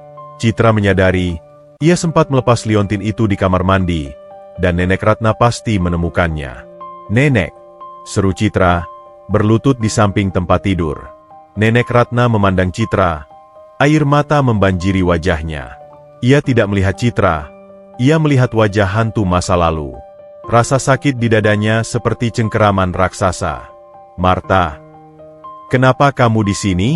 Kenapa kamu kembali menyiksaku? Bisik Nenek Ratna parau, suaranya dipenuhi rasa bersalah yang mendalam. Ia menyebut nama, Martha, nama yang baru saja mereka temukan di dokumen. Afif terpaku. Bukti ini lebih kuat dari jutaan dokumen di ruang arsip. Nenek Ratna mengenali jiwa di balik liontin itu. Citra, dengan air mata mengalir, mengambil liontin itu dari tangan Nenek Ratna dan meletakkannya kembali di lehernya sendiri. Ia kemudian menggenggam tangan Nenek Ratna erat-erat. Ini Citra, nenek. Bukan Martha. Martha sudah tenang. Tapi Citra di sini. Cucu nenek di sini. Nenek aman. Jangan takut, nenek. Saya tidak akan meninggalkan nenek, ujar Citra. Suaranya mengandung semua kekuatan dan ketenangan yang ia miliki. Ajaibnya, sentuhan Citra bekerja lagi. Rasa sakit nenek Ratna mulai mereda. Cengkeramannya mengendur, dan napasnya kembali normal. Ia menatap Citra, dan kali ini, ia melihat Citra. Kamu selalu menenangkan nenek, bisik nenek Ratna, sebelum akhirnya terlelap karena kelelahan emosional. Afif menarik Citra keluar kamar. Wajahnya seputih gading. Kau lihat itu, Citra? Kau lihat? Nenek Ratna tidak hanya mengingat. Ia bereaksi terhadapmu secara fisik. Nenek Ratna menyebut nama Martha. Dia menyebut nama itu. Citra, yang sudah tidak bisa lagi berpura-pura, menatap Afif dengan mata penuh air mata. Tuan Afif, liontin itu adalah peninggalan ibu saya. Nama ibu saya adalah Martha. Martha Arisandi. Bumi seolah berhenti berputar bagi Afif. Ia menatap Citra, gadis sederhana yang ia curigai, yang ia coba usir, yang kini ia cintai. Gadis itu bukan hanya kunci, dia adalah mata rantai yang hilang. Tidak mungkin, bisik Afif. Ia meraih lengan Citra, rasa panik menguasai dirinya. Citra, jika ini benar kau adalah...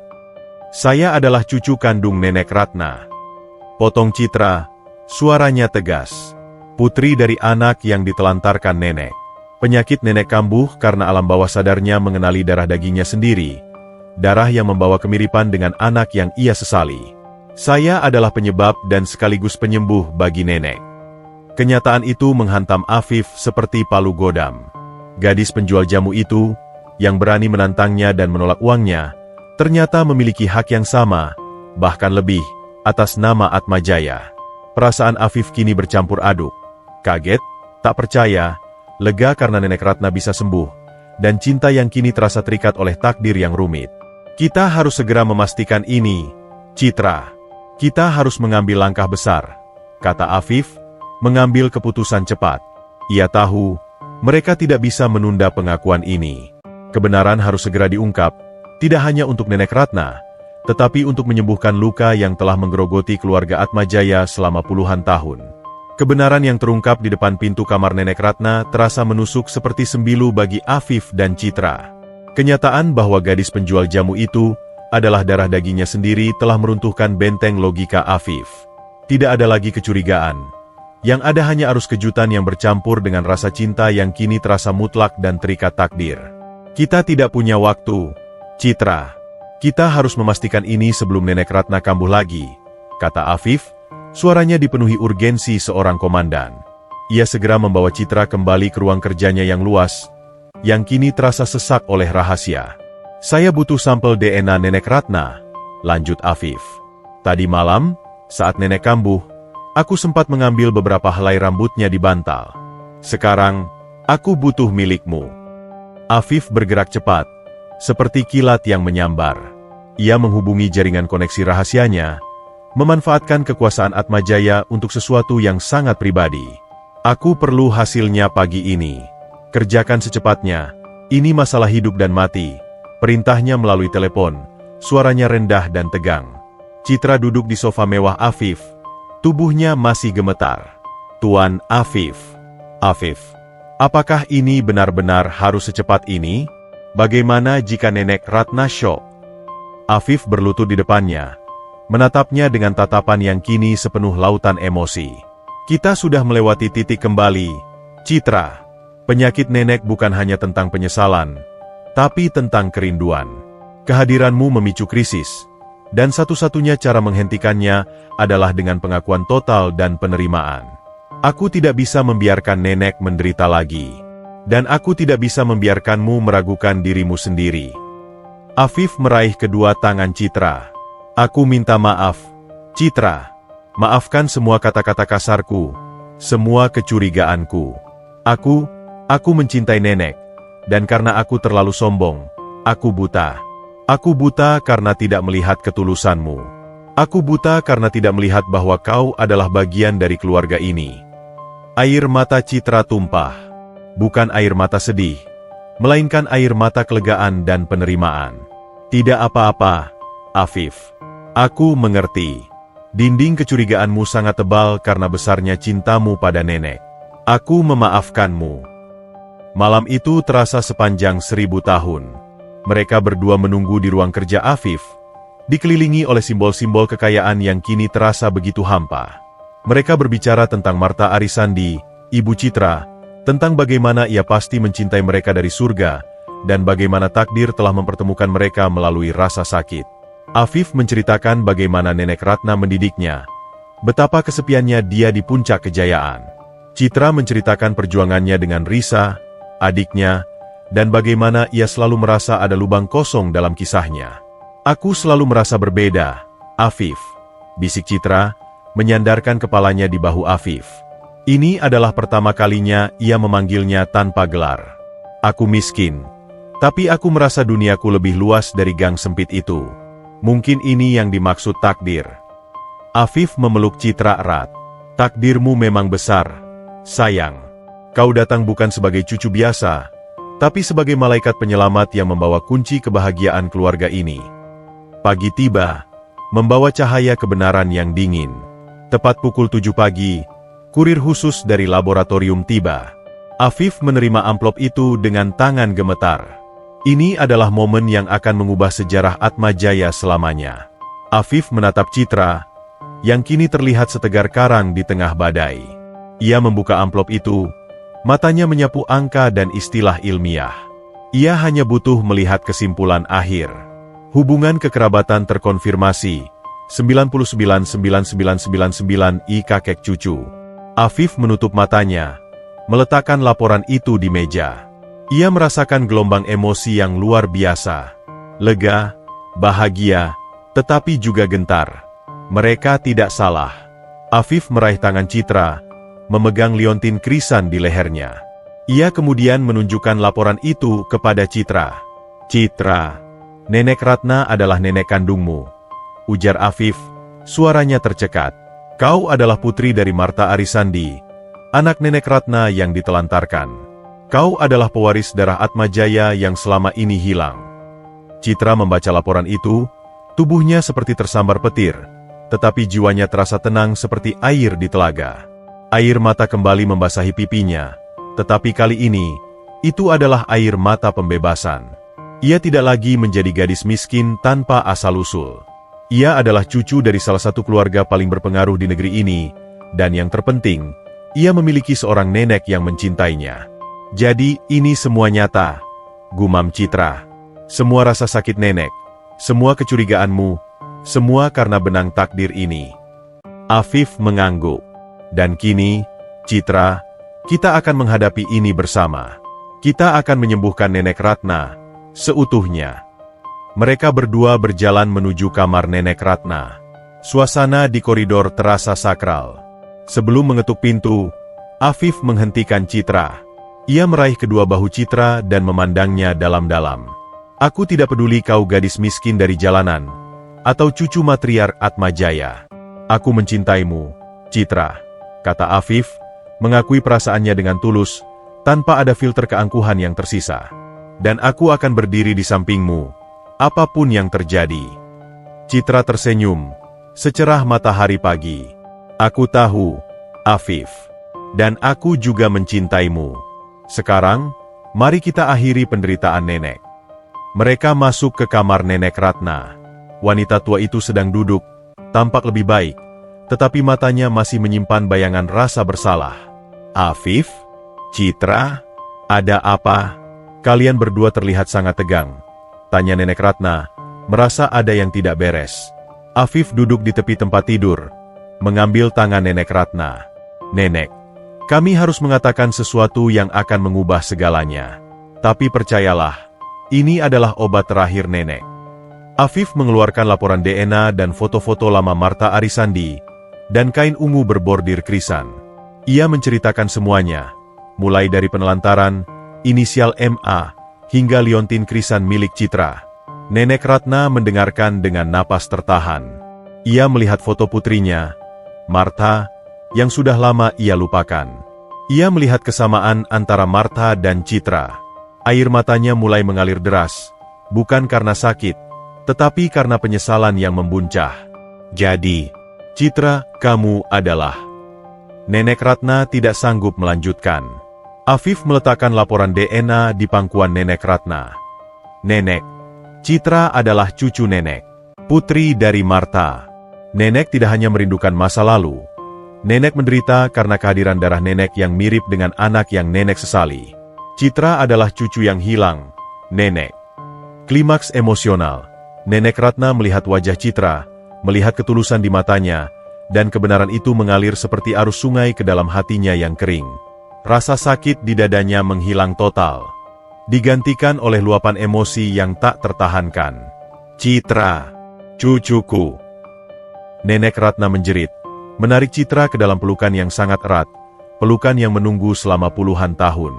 Air mata kebahagiaan dan penyesalan membanjiri wajah matriark Atmajaya. Maafkan Nenek, Nak. Maafkan dosaku. Citra memeluknya tak kalah erat. Sudah, Nenek. Saya sudah kembali. Kita sudah saling menemukan. Sekarang, Nenek harus sembuh. Demi kita. Nenek Ratna tidak pingsan. Justru, ia merasakan kekuatan baru mengalir dalam dirinya. Kekuatan yang berasal dari penerimaan dan cinta yang hilang. Ia memandang Afif dan Citra, yang berdiri berdampingan, dan menyadari bahwa ia tidak hanya mendapatkan cucu yang hilang, tetapi ia juga telah menyatukan dua hati yang saling mencintai. Afif melihat Nenek Ratna tertawa dan menangis dalam kelegaan. Ia tahu, penyakitnya telah sembuh total. Citra, sang gadis penjual jamu, telah berhasil menyembuhkan luka abadi keluarga Atmajaya. Beberapa hari setelah pengakuan emosional di kamar Nenek Ratna, suasana di Mensyahan Atmajaya terasa seperti fajar setelah malam badai. Nenek Ratna benar-benar sembuh. Dokter pribadi yang datang untuk memeriksa keadaannya hanya bisa menggelengkan kepala penuh keheranan. Penyakit psikosomatis yang selama puluhan tahun menjadi hantu yang menempel itu telah lenyap, seolah diusir oleh kekuatan cinta dan kebenaran. Wajah Nenek Ratna kini memancarkan aura kedamaian yang belum pernah dilihat Afif seumur hidupnya. Pagi itu, Nenek Ratna mengumpulkan Afif dan Citra di ruang keluarga. Ruangan yang dulu terasa dingin dan formal itu kini dipenuhi kehangatan sinar matahari. Nenek Ratna duduk tegak di sofa, terlihat segar seperti bunga yang mekar kembali. Citra, Afif. Nenek Ratna memulai. Suaranya mantap namun penuh haru. Nenek sudah bertemu dengan notaris. Semua urusan hukum sedang diselesaikan. Kamu, Citra, akan secara resmi diakui sebagai cucu kandung Nenek, pewaris sah grup Atmajaya. Ini adalah penebusan dosaku yang pertama. Nak, Nenek tidak akan mengulangi kesalahan yang sama. Citra duduk di samping Afif, menggenggam tangannya. Hubungan mereka kini sekuat ikatan baja, tidak lagi terhalang oleh kecurigaan atau perbedaan status. Nenek, terima kasih, kata Citra, matanya berkaca-kaca. Saya tidak pernah mencari harta, Nenek. Saya hanya ingin Nenek sembuh. Tapi pengakuan ini adalah hadiah terbaik untuk ibu saya. Afif menimpali, kebanggaan terpancar di matanya. Nenek, Citra telah menyelamatkan kita semua. Dia layak mendapatkan segalanya. Nenek Ratna tersenyum bijak, menatap Afif dan Citra secara bergantian. Kalian berdua, jangan pikir Nenek tidak tahu. Kalian saling mencintai. Matamu, Afif, tidak lagi terlihat seperti benteng pertahanan. Dan kamu, Citra, memberikan Afif ketenangan yang selama ini tidak ia miliki. Nenek tidak mau menunda kebahagiaan. Nenek ingin kalian segera menikah. Usul Nenek Ratna itu seperti lonceng kejutan bagi Citra. Ia memang mencintai Afif, tetapi pernikahan dengan CEO tampan dari dinasti konglomerat terasa seperti lompatan iman yang terlalu besar. Nenek, kata Citra lembut, pernikahan itu butuh persiapan hati, bukan hanya persiapan hukum. Saya butuh waktu, Nenek. Dan ada satu hal yang paling penting bagi saya, yang harus diselesaikan terlebih dahulu. Nenek Ratna mengangguk. Katakan, Nak, apapun itu. Nenek akan penuhi. Adik saya, Risa. Dia adalah satu-satunya keluarga saya, dan dia membutuhkan operasi lanjutan. Saya ingin Risa dibawa ke sini, dirawat dengan baik, dan dijamin masa depannya. Saya ingin dia merasakan kehangatan yang nenek berikan kepada saya. Jika saya bisa melakukan itu untuk Risa, baru hati saya tenang untuk memikirkan pernikahan, jelas Citra. Afif segera menyela, kehangatan meluap dalam suaranya. Tentu saja, sayang. Risa adalah adikku juga. Biaya dan perawatannya sudah aku siapkan sejak kita menemukan kebenaran. Kita akan membawanya ke sini hari ini juga. Mensyahan ini harus diisi dengan tawa, bukan hanya formalitas. Nenek Ratna menatap Afif dengan bangga. Lihat, Citra. Afif sudah berubah. Dulu dia hanya melihat nilai investasi, sekarang dia melihat nilai keluarga. Sekarang pergilah. Jemput Risa. Bawa dia pulang. 1 jam kemudian, limosin Atmajaya memasuki gang sempit kebun kacang. Pemandangan itu adalah kontradiksi yang berjalan. Mobil mewah yang berkilauan seperti permata itu parkir di antara gerobak sayur dan tumpukan barang bekas. Afif, mengenakan pakaian kasual yang tetap terlihat mahal, berjalan di samping Citra. Warga sekitar terkejut melihat Citra, si penjual jamu, datang diantar seorang pria tampan yang harismanya setinggi langit, ditemani pengawal. Citra menyapa mereka satu persatu, dengan senyum dan kerendahan hati yang tidak berubah. Bu RT, doakan Risa cepat sembuh. Ya, Citra janji, Citra tidak akan melupakan gang ini, ucap Citra, memeluk tetangganya. Afif melihat interaksi itu. Ia menyadari, kekayaan Citra bukanlah berlian, melainkan kekayaan jiwa dan cinta dari komunitasnya. Afif, sang CEO yang terbiasa dengan formalitas, merasa tersentuh oleh kehangatan sederhana ini. Mereka tiba di rumah kontrakan kecil Citra. Risa, seorang gadis kecil berusia 12 tahun yang sedang berbaring lemah, terkejut melihat kedatangan kakaknya bersama seorang pria asing yang sangat rapi. Kak Citra, panggil Risa, matanya berbinar. Citra langsung memeluk adiknya. Risa, kakak datang untuk menjemputmu. Kamu akan ikut kakak, dirawat oleh dokter terbaik, dan sembuh total. Risa menatap Afif dengan takut. Siapa dia, Kak? Afif berlutut di samping Risa. Ia tersenyum, senyum yang sangat tulus, jauh dari kesan dingin dan arogan. Nama Om Afif. Om adalah keluarga barumu, Risa. Om akan menjamin kamu sembuh dan bisa sekolah setinggi mungkin. Kamu mau ikut kami? Risa menatap Citra, mencari kepastian. Citra mengangguk. Om Afif ini sangat baik, sayang. Dia akan menjadi kakak iparmu sebentar lagi. Canda Citra, membuat Risa tertawa kecil. Melihat tawa Risa, Afif merasakan kehangatan yang memenuhi rongga hatinya. Momen itu lebih berharga daripada semua keuntungan grup Atmajaya tahun ini. Ia tahu, Citra tidak hanya memberinya cinta, tetapi juga memberinya keluarga sejati yang ia rindukan.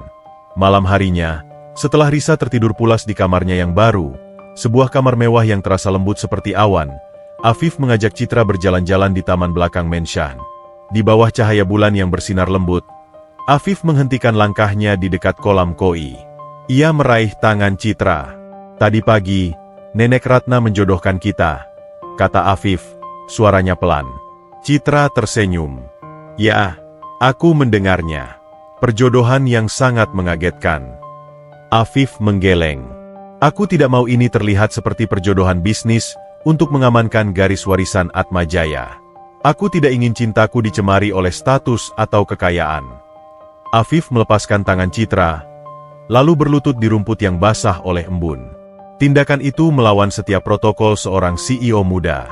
Citra, kata Afif, menatap Citra dengan mata yang memancarkan ketulusan sejati, tanpa ada sedikit pun bayangan arogansi yang tersisa. Aku jatuh cinta padamu saat aku masih membencimu. Aku jatuh cinta pada hatimu, pada ketenanganmu, dan pada caramu melihat dunia. Kau tidak hanya menyembuhkan nenek, kau menyembuhkan aku, Afif Atmajaya yang beku ini. Afif mengeluarkan kotak beludru merah kecil. Di dalamnya, sebuah berlian tunggal berkilauan, murni dan sederhana, melambangkan cintanya yang baru ditemukan. Aku mencintaimu. Jadilah istriku, Citra. Bukan karena Nenek Ratna menjodohkan kita, bukan karena kau adalah pewaris Atmajaya, tapi karena aku tidak bisa membayangkan hidupku tanpa cahaya ketenangan yang kau bawa. Maukah kau menikah denganku, dan membantu aku membangun keluarga yang didasari cinta, bukan hanya kekuasaan? Air mata Citra mengalir deras. Ini adalah lamaran yang ia impikan, bebas dari intrik dan kepentingan. Ia melihat Afif yang tulus, bukan CEO yang angkuh. Ya, Afif. Aku mau, bisik Citra, senyumnya secerah berlian di kotak itu. Aku mau menikahimu. Aku mencintaimu, dan aku ingin membawa kehangatan ke dalam keluarga kita. Afif berdiri dan memeluk Citra erat-erat, memutar tubuhnya dalam kebahagiaan yang meluap-luap. Cincin berlian itu tersemat indah di jari manis Citra. Dua dunia telah menyatu, diikat oleh takdir dan disahkan oleh cinta. Perjalanan dari penjual jamu hingga Nyonya Atmajaya telah mencapai babak romantisnya, dan kini, mereka siap menghadapi dunia sebagai pasangan yang tak terpisahkan. Berita tentang keajaiban penyembuhan Nenek Ratna dan pengumuman pertunangan kilat antara Afif Atmajaya dan Citra, sang mantan penjual jamu, menyebar secepat api di padang rumput kering. Ini bukan sekadar berita bisnis. Ini adalah drama epik yang menyentuh urat nadi Jakarta. Dari hari ke hari, Citra yang semula hanyalah bayangan tak terlihat di pinggiran kota, kini menjadi pusat gravitasi yang menarik mata seluruh negeri. 2 hari setelah lamaran di taman, Nenek Ratna mengadakan konferensi pers mendadak yang dikemas dalam jamuan makan siang pribadi yang sangat eksklusif. Di sana, di hadapan para pemegang saham, kerabat jauh, dan singa-singa media ibu kota, Nenek Ratna, dengan senyum secerah fajar, mengumumkan kebenaran yang mengejutkan. Saya berdiri di sini, bukan sebagai matriark yang angkuh, tetapi sebagai seorang nenek yang bahagia, ujar Nenek Ratna, suaranya lantang. Citra, yang telah kalian kenal sebagai penyelamat saya, adalah cucu kandung saya, putri dari almarhum anak saya, Marta. DNA telah mengkonfirmasi. Dan sebagai tebusan atas dosa masa lalu saya dengan bangga mengumumkan bahwa Citra dan cucu saya, Afif, akan segera menikah. Gemuruh kejutan langsung melanda ruangan. Para tamu berbisik seperti lebah yang marah dan bingung. Afif berdiri di samping Citra, menggenggam tangannya erat. Citra mengenakan gaun sederhana yang dibelikan Nenek Ratna, tetapi kilauan cincin berlian di jarinya tak dapat disembunyikan. Reaksi sosial terbagi 2. Pertama, publik mengagumi kekuatan takdir yang mengangkat seorang gadis dari kemiskinan menjadi pewaris. Kedua, dan yang paling vokal, adalah cemoohan halus dan kecemburuan dari kalangan elit. Bagi mereka, Citra adalah penyusup yang merusak tatanan sosial yang telah mereka jaga puluhan tahun. Di antara kerabat yang hadir, tampak jelas raut wajah yang paling masam adalah milik Fiona Dirgantara. Fiona adalah putri dari salah satu kolega lama Afif, seorang sosialita cantik yang selalu percaya bahwa ia adalah pasangan yang paling cocok untuk Afif. Pasangan yang setara, sebanding, dan sesuai dengan cetak biru dinasti Atmajaya. Fiona mendekati Afif dengan senyum yang manis beracun. Afif, selamat. Benar-benar kejutan yang luar biasa. Saya kira Anda hanya akan menyumbangkan uang untuk operasi adiknya. Tapi ternyata Anda juga harus menikahinya? Pengorbanan yang sangat mulia demi Nenek Ratna. Sindirnya, kata pengorbanan ditekankan dengan ejekan. Afif menatap Fiona dengan tatapan yang kembali sedalam dan sedingin jurang. Terima kasih atas simpati Anda, Fiona. Tapi Anda salah. Tidak ada pengorbanan di sini. Saya menikahi Citra karena cinta. Saya telah mencarinya seumur hidup saya, dan kekayaan jiwanya jauh lebih berharga daripada semua aset yang Anda miliki. Citra, yang berdiri tegak di samping Afif, menyadari bahwa ia tidak boleh bersembunyi di balik perisai Afif. Ia tersenyum pada Fiona. Terima kasih atas perhatian Anda, Nona Fiona. Saya mengerti mengapa Anda mungkin sulit mempercayai kisah kami. Bagi sebagian orang, cinta sejati memang terdengar seperti dongeng. Jawaban Citra anggun, tetapi mematikan, membuat Fiona kehilangan kata-kata. Meskipun pengumuman telah dibuat, Citra tahu, ia harus menghadapi pertempuran sosial yang berkelanjutan. Ia harus membuktikan bahwa ia layak berada di samping Afif, bukan karena darah, melainkan karena karakternya. Afif, yang sangat protektif, terus-menerus memberikan dukungan. Suatu malam, ia dan Citra sedang makan malam romantis di sebuah restoran mewah, ketika seorang fotografer media gosip mencoba mengambil foto Citra dari dekat sambil bertanya tentang masa lalunya. "Nyonya Citra, apakah Anda akan tetap menjual jamu setelah menikah? Apakah Anda akan membuka gerobak di depan gedung Atmajaya?" Tanya fotografer itu dengan nada meremehkan. Afif hendak bangkit marah, tetapi Citra menahannya. "Tunggu, Afif. Biarkan aku yang menjawab." Citra menatap fotografer itu dengan tenang. "Saya bangga dengan masa lalu saya sebagai penjual jamu, Bapak. Dari sana saya belajar tentang empati dan kerja keras. Dan ya, saya akan tetap meracik jamu, tetapi bukan untuk dijual di jalanan. Saya akan meraciknya untuk nenek saya, untuk suami saya, dan untuk orang-orang yang membutuhkan. Saya tidak akan pernah membiarkan jiwa pedagang saya mati, Bapak. Itu adalah bagian dari diri saya."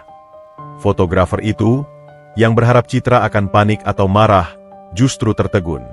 Jawabannya begitu tulus dan berkelas, sebuah kualitas yang jarang ia temukan di kalangan elit. "Afif," bisik Citra, setelah fotografer itu pergi, "kamu tidak perlu selalu marah. Biarkan mereka berbicara. Pohon yang berbuah manis selalu dilempari batu. Aku hanya perlu membuktikan pada mereka bahwa aku tidak takut dengan masa laluku." "Kau benar, sayang. Kau sebuah permata yang baru ditemukan," kata Afif, mencium tangan Citra. "Semakin mereka mencoba meremehkanmu, semakin aku yakin bahwa kau adalah wanita yang paling luar biasa. Aku mencintaimu karena kau adalah Citra si penjual jamu, bukan Citra pewaris Atmajaya." Konflik yang paling berat terjadi saat perwakilan keluarga besar Atmajaya berkumpul untuk mendiskusikan pengaturan pernikahan. Beberapa paman dan bibi Afif, yang selalu mengincar warisan nenek Ratna, merasa terancam oleh Citra. Paman Handoko, seorang anggota dewan direksi yang dikenal ambisius, memimpin serangan itu. "Afif, kami menghormati keputusan nenek Ratna, tetapi apakah Anda yakin? Gadis ini..." Citra tidak memiliki latar belakang pendidikan formal yang setara dengan posisi Anda. Bagaimana dia akan mewakili grup Atmajaya di mata publik internasional? Afif menatap pamannya dengan mata setajam pisau cukur. "Paman Handoko, grup Atmajaya dibangun atas inovasi dan visi, bukan hanya gelar. Citra memiliki EQ, emotional quotient, yang jauh lebih tinggi daripada rata-rata kita. Dia menyembuhkan nenek, sesuatu yang gagal dilakukan oleh seluruh kekayaan keluarga ini. Dan mengenai representasi," lanjut Afif, suaranya naik, menimbulkan getaran di meja rapat. "Citra akan mengelola Yayasan Kemanusiaan Atmajaya. Dia akan membawa nilai-nilai yang selama ini kita lupakan. Dia akan menjadi jantung etis perusahaan ini. Aku tidak butuh istri yang hanya bisa bergaul di klub golf. Aku butuh pasangan yang bisa membimbing moral perusahaan. Dan percayalah, Paman, pendidikan yang ia dapat dari jalanan, dari perjuangan hidup, itu jauh lebih berharga daripada gelar dari universitas manapun." Citra menyentuh lengan Afif, memintanya untuk tenang. Ia kemudian berbicara kepada Paman Handoko, suaranya lembut tetapi penuh keyakinan.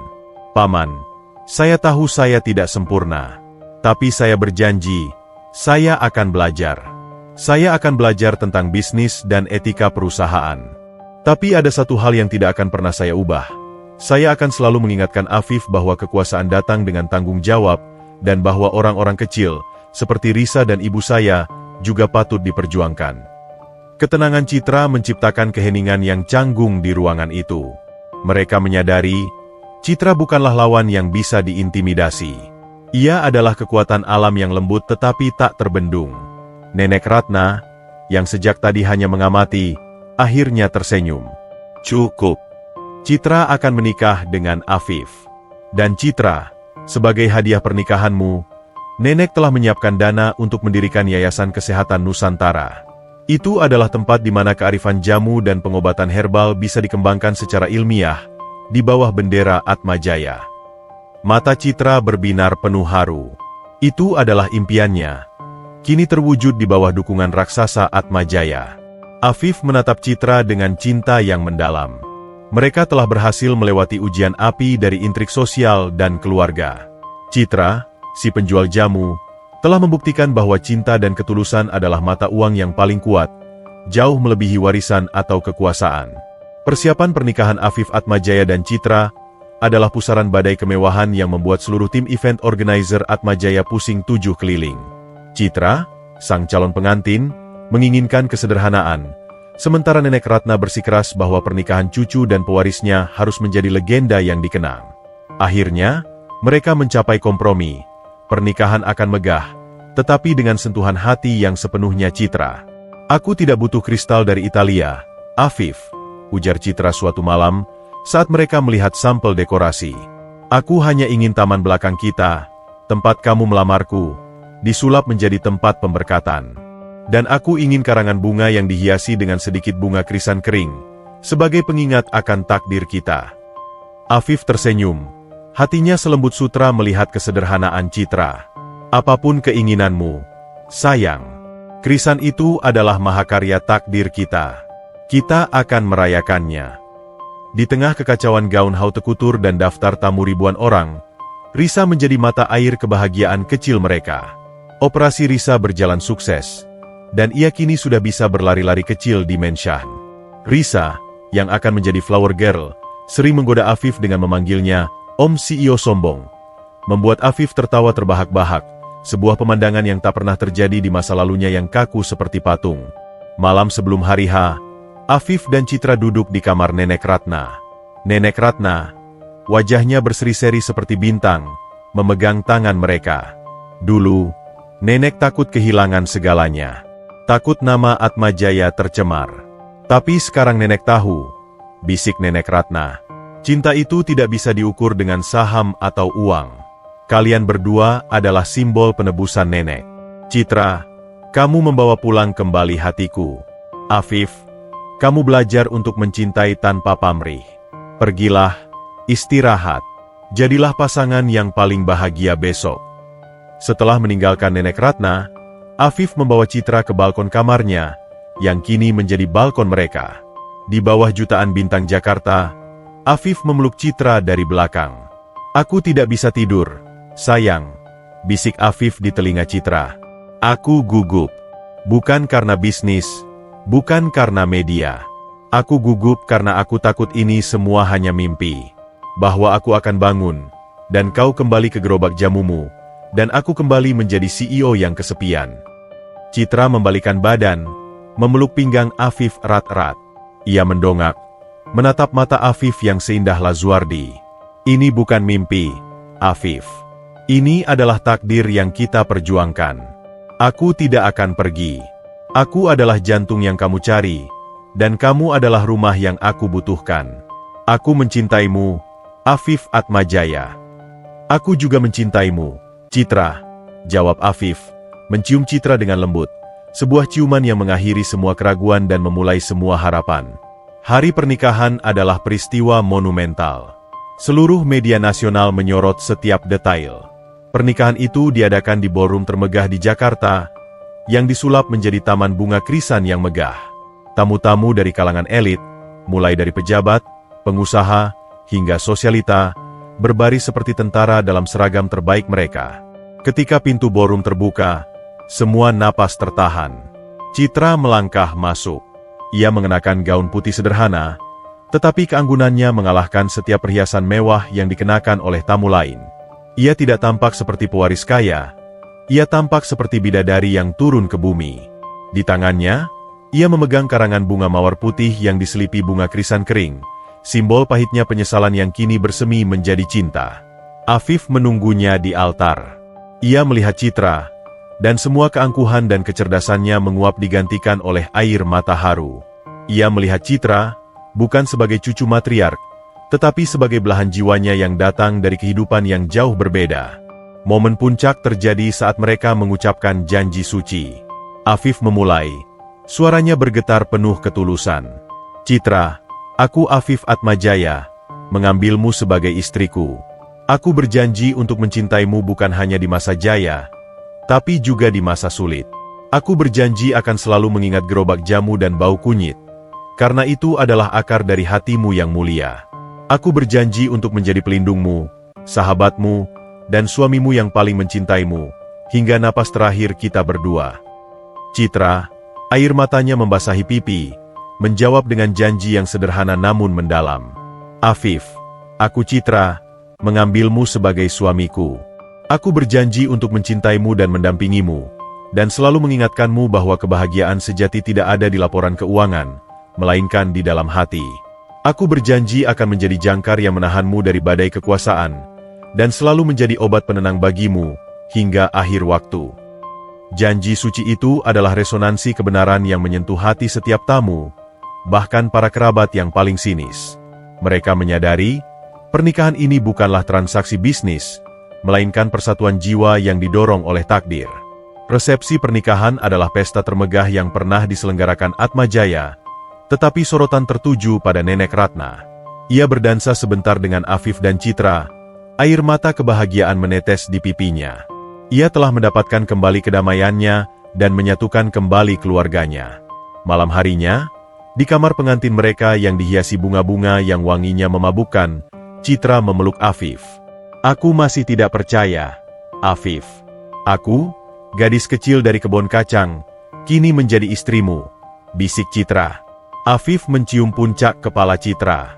Dan aku, CEO yang beku, kini menjadi pria yang paling bahagia. Kau tahu, sayang, Yayasan Kesehatan Nusantara yang nenek dan aku dirikan untukmu, itu adalah simbol. Simbol bahwa Atmajaya tidak akan melupakan akar dari mana kesembuhan itu datang. Kita akan membawa kebaikan dari jamu dan empati ke seluruh negeri.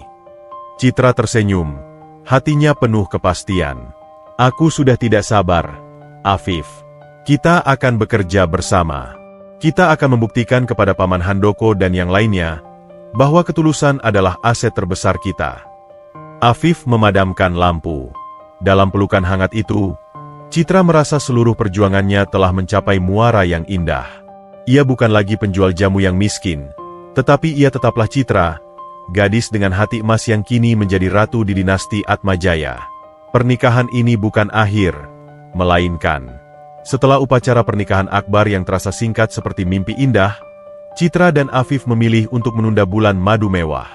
Bagi mereka, bulan madu sejati adalah bekerja berdampingan, membangun warisan yang mereka yakini akan membawa perubahan nyata. Mereka kembali ke Mensyahn Atmajaya, yang kini terasa sepenuhnya seperti rumah, sebuah tempat bersemayam cinta dan visi. Citra langsung mencurahkan energinya pada Yayasan Kesehatan Nusantara. Yayasan ini, yang didanai sepenuhnya oleh Nenek Ratna dan didukung oleh Afif, adalah perwujudan mimpinya, menaikkan derajat jamu dan pengobatan herbal Indonesia ke panggung ilmiah modern. Citra tidak ingin ini menjadi sekadar kegiatan amal. Ia ingin ini menjadi pusat inovasi yang beretika. Di hari pertama peluncuran operasional yayasan, Citra duduk di ruang rapat yang kini menjadi kantornya. Sebuah ruangan yang dulunya dipenuhi dokumen bisnis, kini dipenuhi peta wilayah, sampel herbal, dan visi optimis. Ia mengadakan pertemuan dengan tim intinya, yang sebagian besar terdiri dari peneliti muda dan ahli botani yang berpikiran terbuka. Visi kita bukan menjual kesembuhan, tetapi menanam harapan, kata Citra, suaranya mantap. Kita akan melakukan uji klinis pada ramuan tradisional, membuktikan secara ilmiah khasiatnya. Kita akan bekerja sama dengan petani lokal di desa-desa, memastikan mereka mendapatkan harga yang adil. Ini adalah tentang kekuatan akar bangsa, yang diangkat dengan teknologi dan integritas. Namun, di dunia bisnis Atmajaya yang berputar cepat seperti gasing, tidak semua orang menyambut baik idealisme Citra. Paman Handoko, yang masih menyimpan duri kecemburuan terhadap Citra, memimpin kubu skeptis di Dewan Direksi. Beberapa minggu kemudian, Yayasan mengajukan permintaan anggaran signifikan untuk pembangunan laboratorium uji klinis dan program pemberdayaan petani herbal. Paman Handoko, yang hadir mewakili komite anggaran, menghadang permintaan itu. Nyonya Citra, kata Paman Handoko, nadanya kembali kaku dan meremehkan. Kami menghormati keputusan Nenek Ratna, tetapi yayasan ini terlihat seperti gentong kebocoran uang perusahaan. Kami adalah entitas bisnis. Kami membutuhkan ROI, Return on Investment, yang jelas. Mengapa kita harus menghabiskan jutaan dolar untuk ramuan herbal yang, sejujurnya, bisa kita beli di pasar tradisional. Citra tahu ia harus bertarung di medan logika dan angka Afif, bukan hanya hati. Ia menatap Paman Handoko dengan tenang. Paman Handoko, yayasan ini bukan biaya bagi Atmajaya, ini adalah investasi jangka panjang, jawab Citra. Pertama, ROI etis.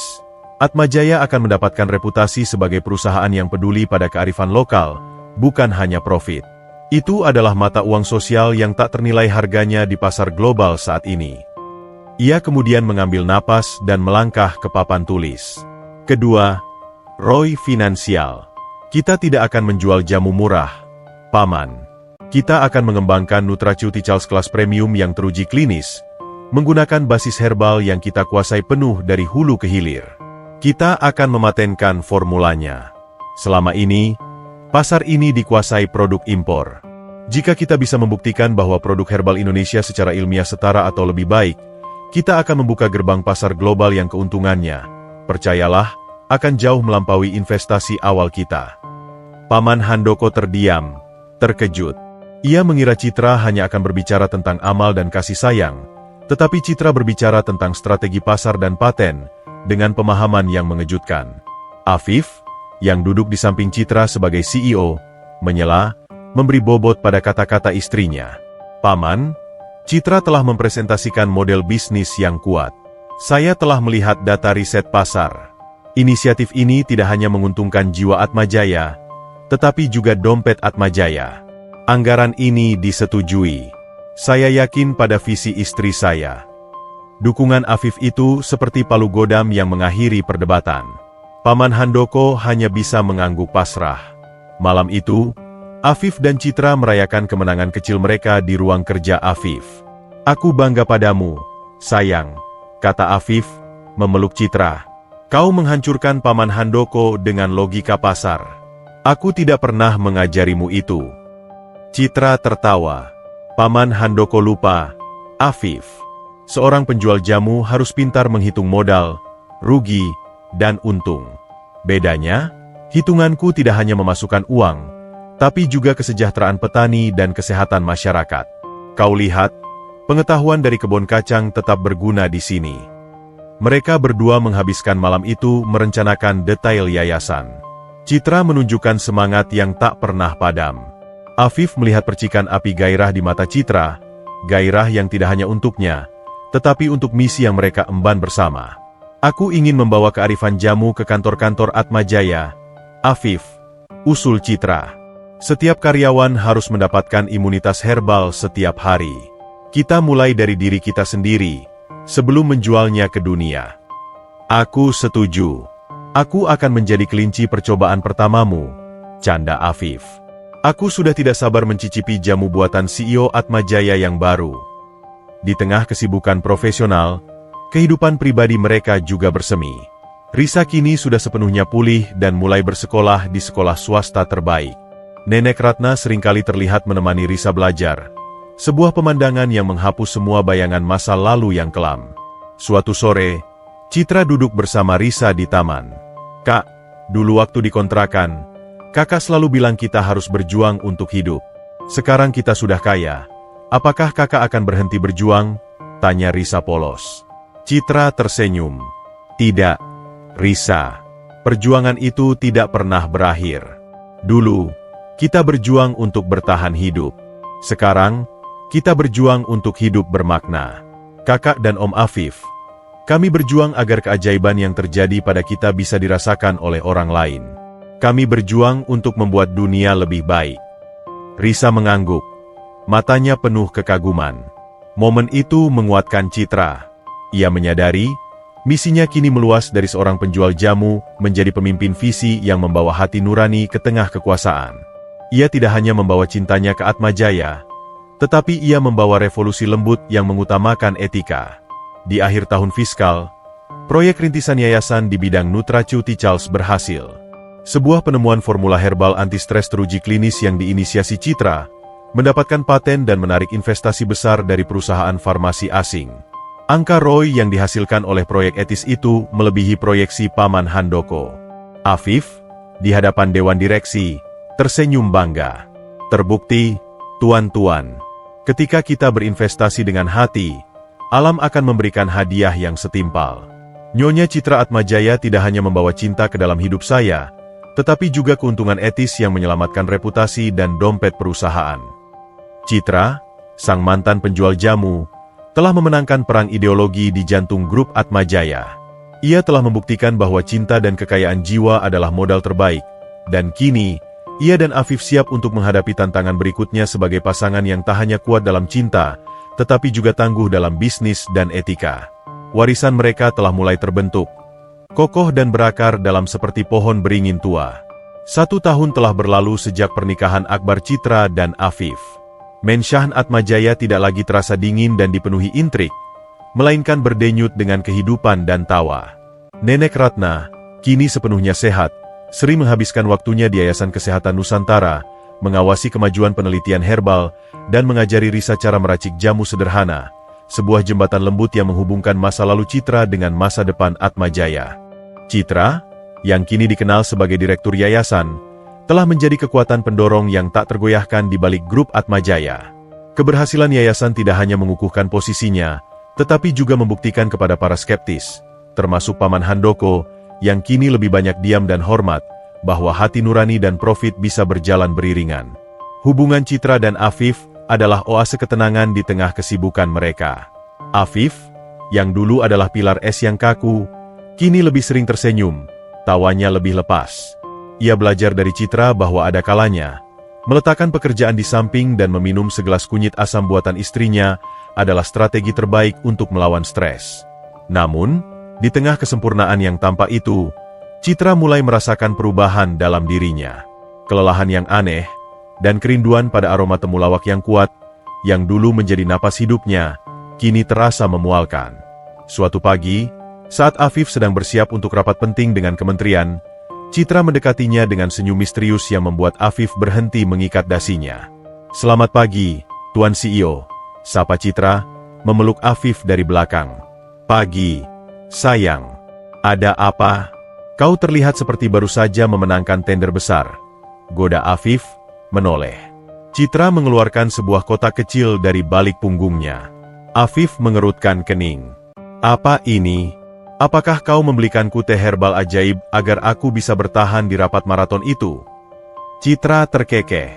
"Ini lebih baik dari itu, Afif. Ini adalah investasi jangka panjang untuk masa depan Atmajaya, yang tidak bisa dibatalkan oleh dewan direksi manapun." Afif membuka kotak itu. Di dalamnya, tersemat 2 garis merah di sebuah alat tes kecil. Matanya melebar penuh keterkejutan, lalu memancarkan kebahagiaan yang luar biasa. "Citra, sayang." Afif hanya bisa berbisik. Suaranya tercekat oleh emosi.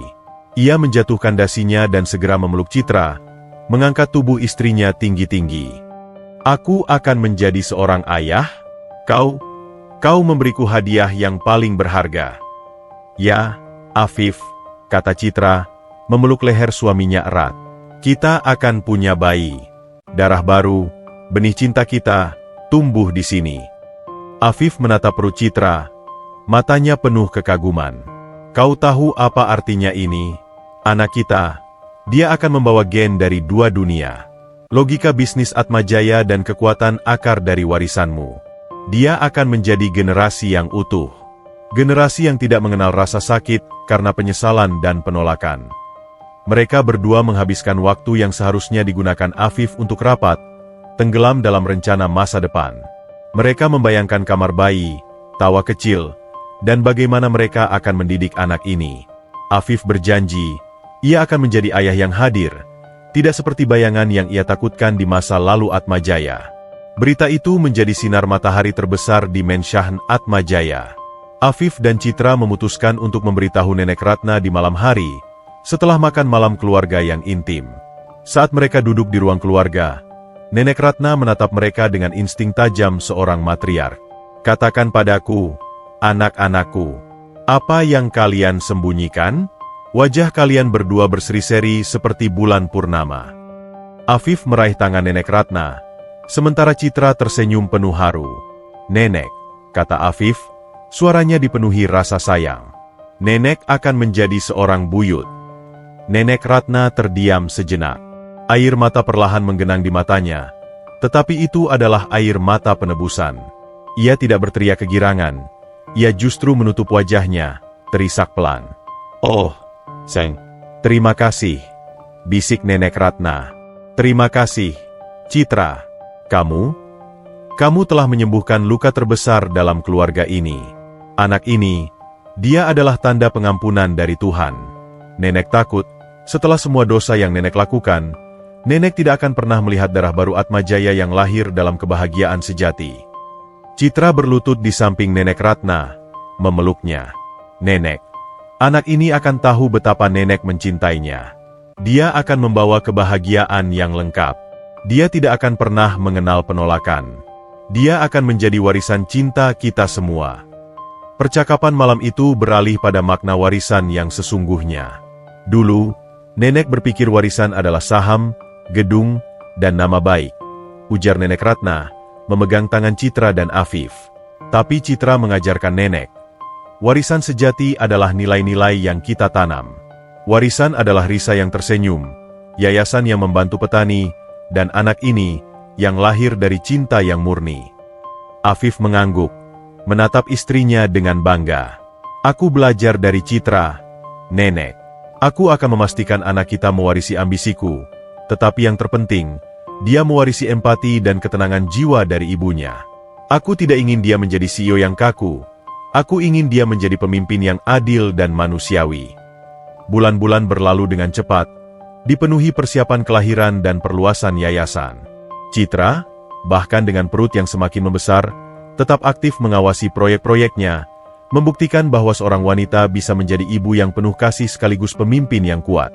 Pada suatu hari yang cerah, Citra dan Afif berdiri di kebun kacang, di lokasi bekas gerobak jamu Citra yang kini telah disulap menjadi pos kesehatan komunitas yang didanai oleh yayasan. Itu adalah simbol perjalanan mereka. "Lihatlah, Afif," kata Citra, menyentuh dinding pos kesehatan itu. "Dulu, aku hanya bisa menyembuhkan satu persatu dengan gerobak. Sekarang, kita bisa menyembuhkan ribuan orang." Afif memeluk Citra dari belakang. "Kau telah mengubah seluruh hidupku, sayang. Dari krisis kepribadian hingga kebahagiaan abadi. Kau adalah obat yang paling aku butuhkan." Beberapa bulan kemudian, di salah satu rumah sakit terbaik Atmajaya, Citra melahirkan seorang bayi perempuan yang sehat. Tangisan pertama bayi itu tidak hanya membawa sukacita, tetapi juga mengakhiri semua kegelapan yang pernah menyelimuti dinasti Atmajaya.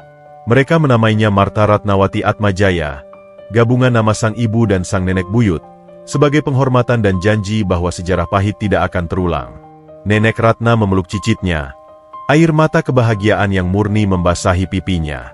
Ia melihat wajah masa depan yang cerah. Citra, sang mantan penjual jamu, kini telah menjadi Nyonya Atmajaya, ibu dari pewaris baru, dan jantung moral dari seluruh dinasti. Ia membuktikan bahwa takdir memang bisa diubah, bahwa cinta bisa menyembuhkan luka sejarah, dan bahwa kekuatan sejati seorang wanita terletak pada ketulusan dan empati. Keluarga Atmajaya, yang berakar pada kekuasaan, kini menemukan fondasi barunya, cinta dan kebaikan.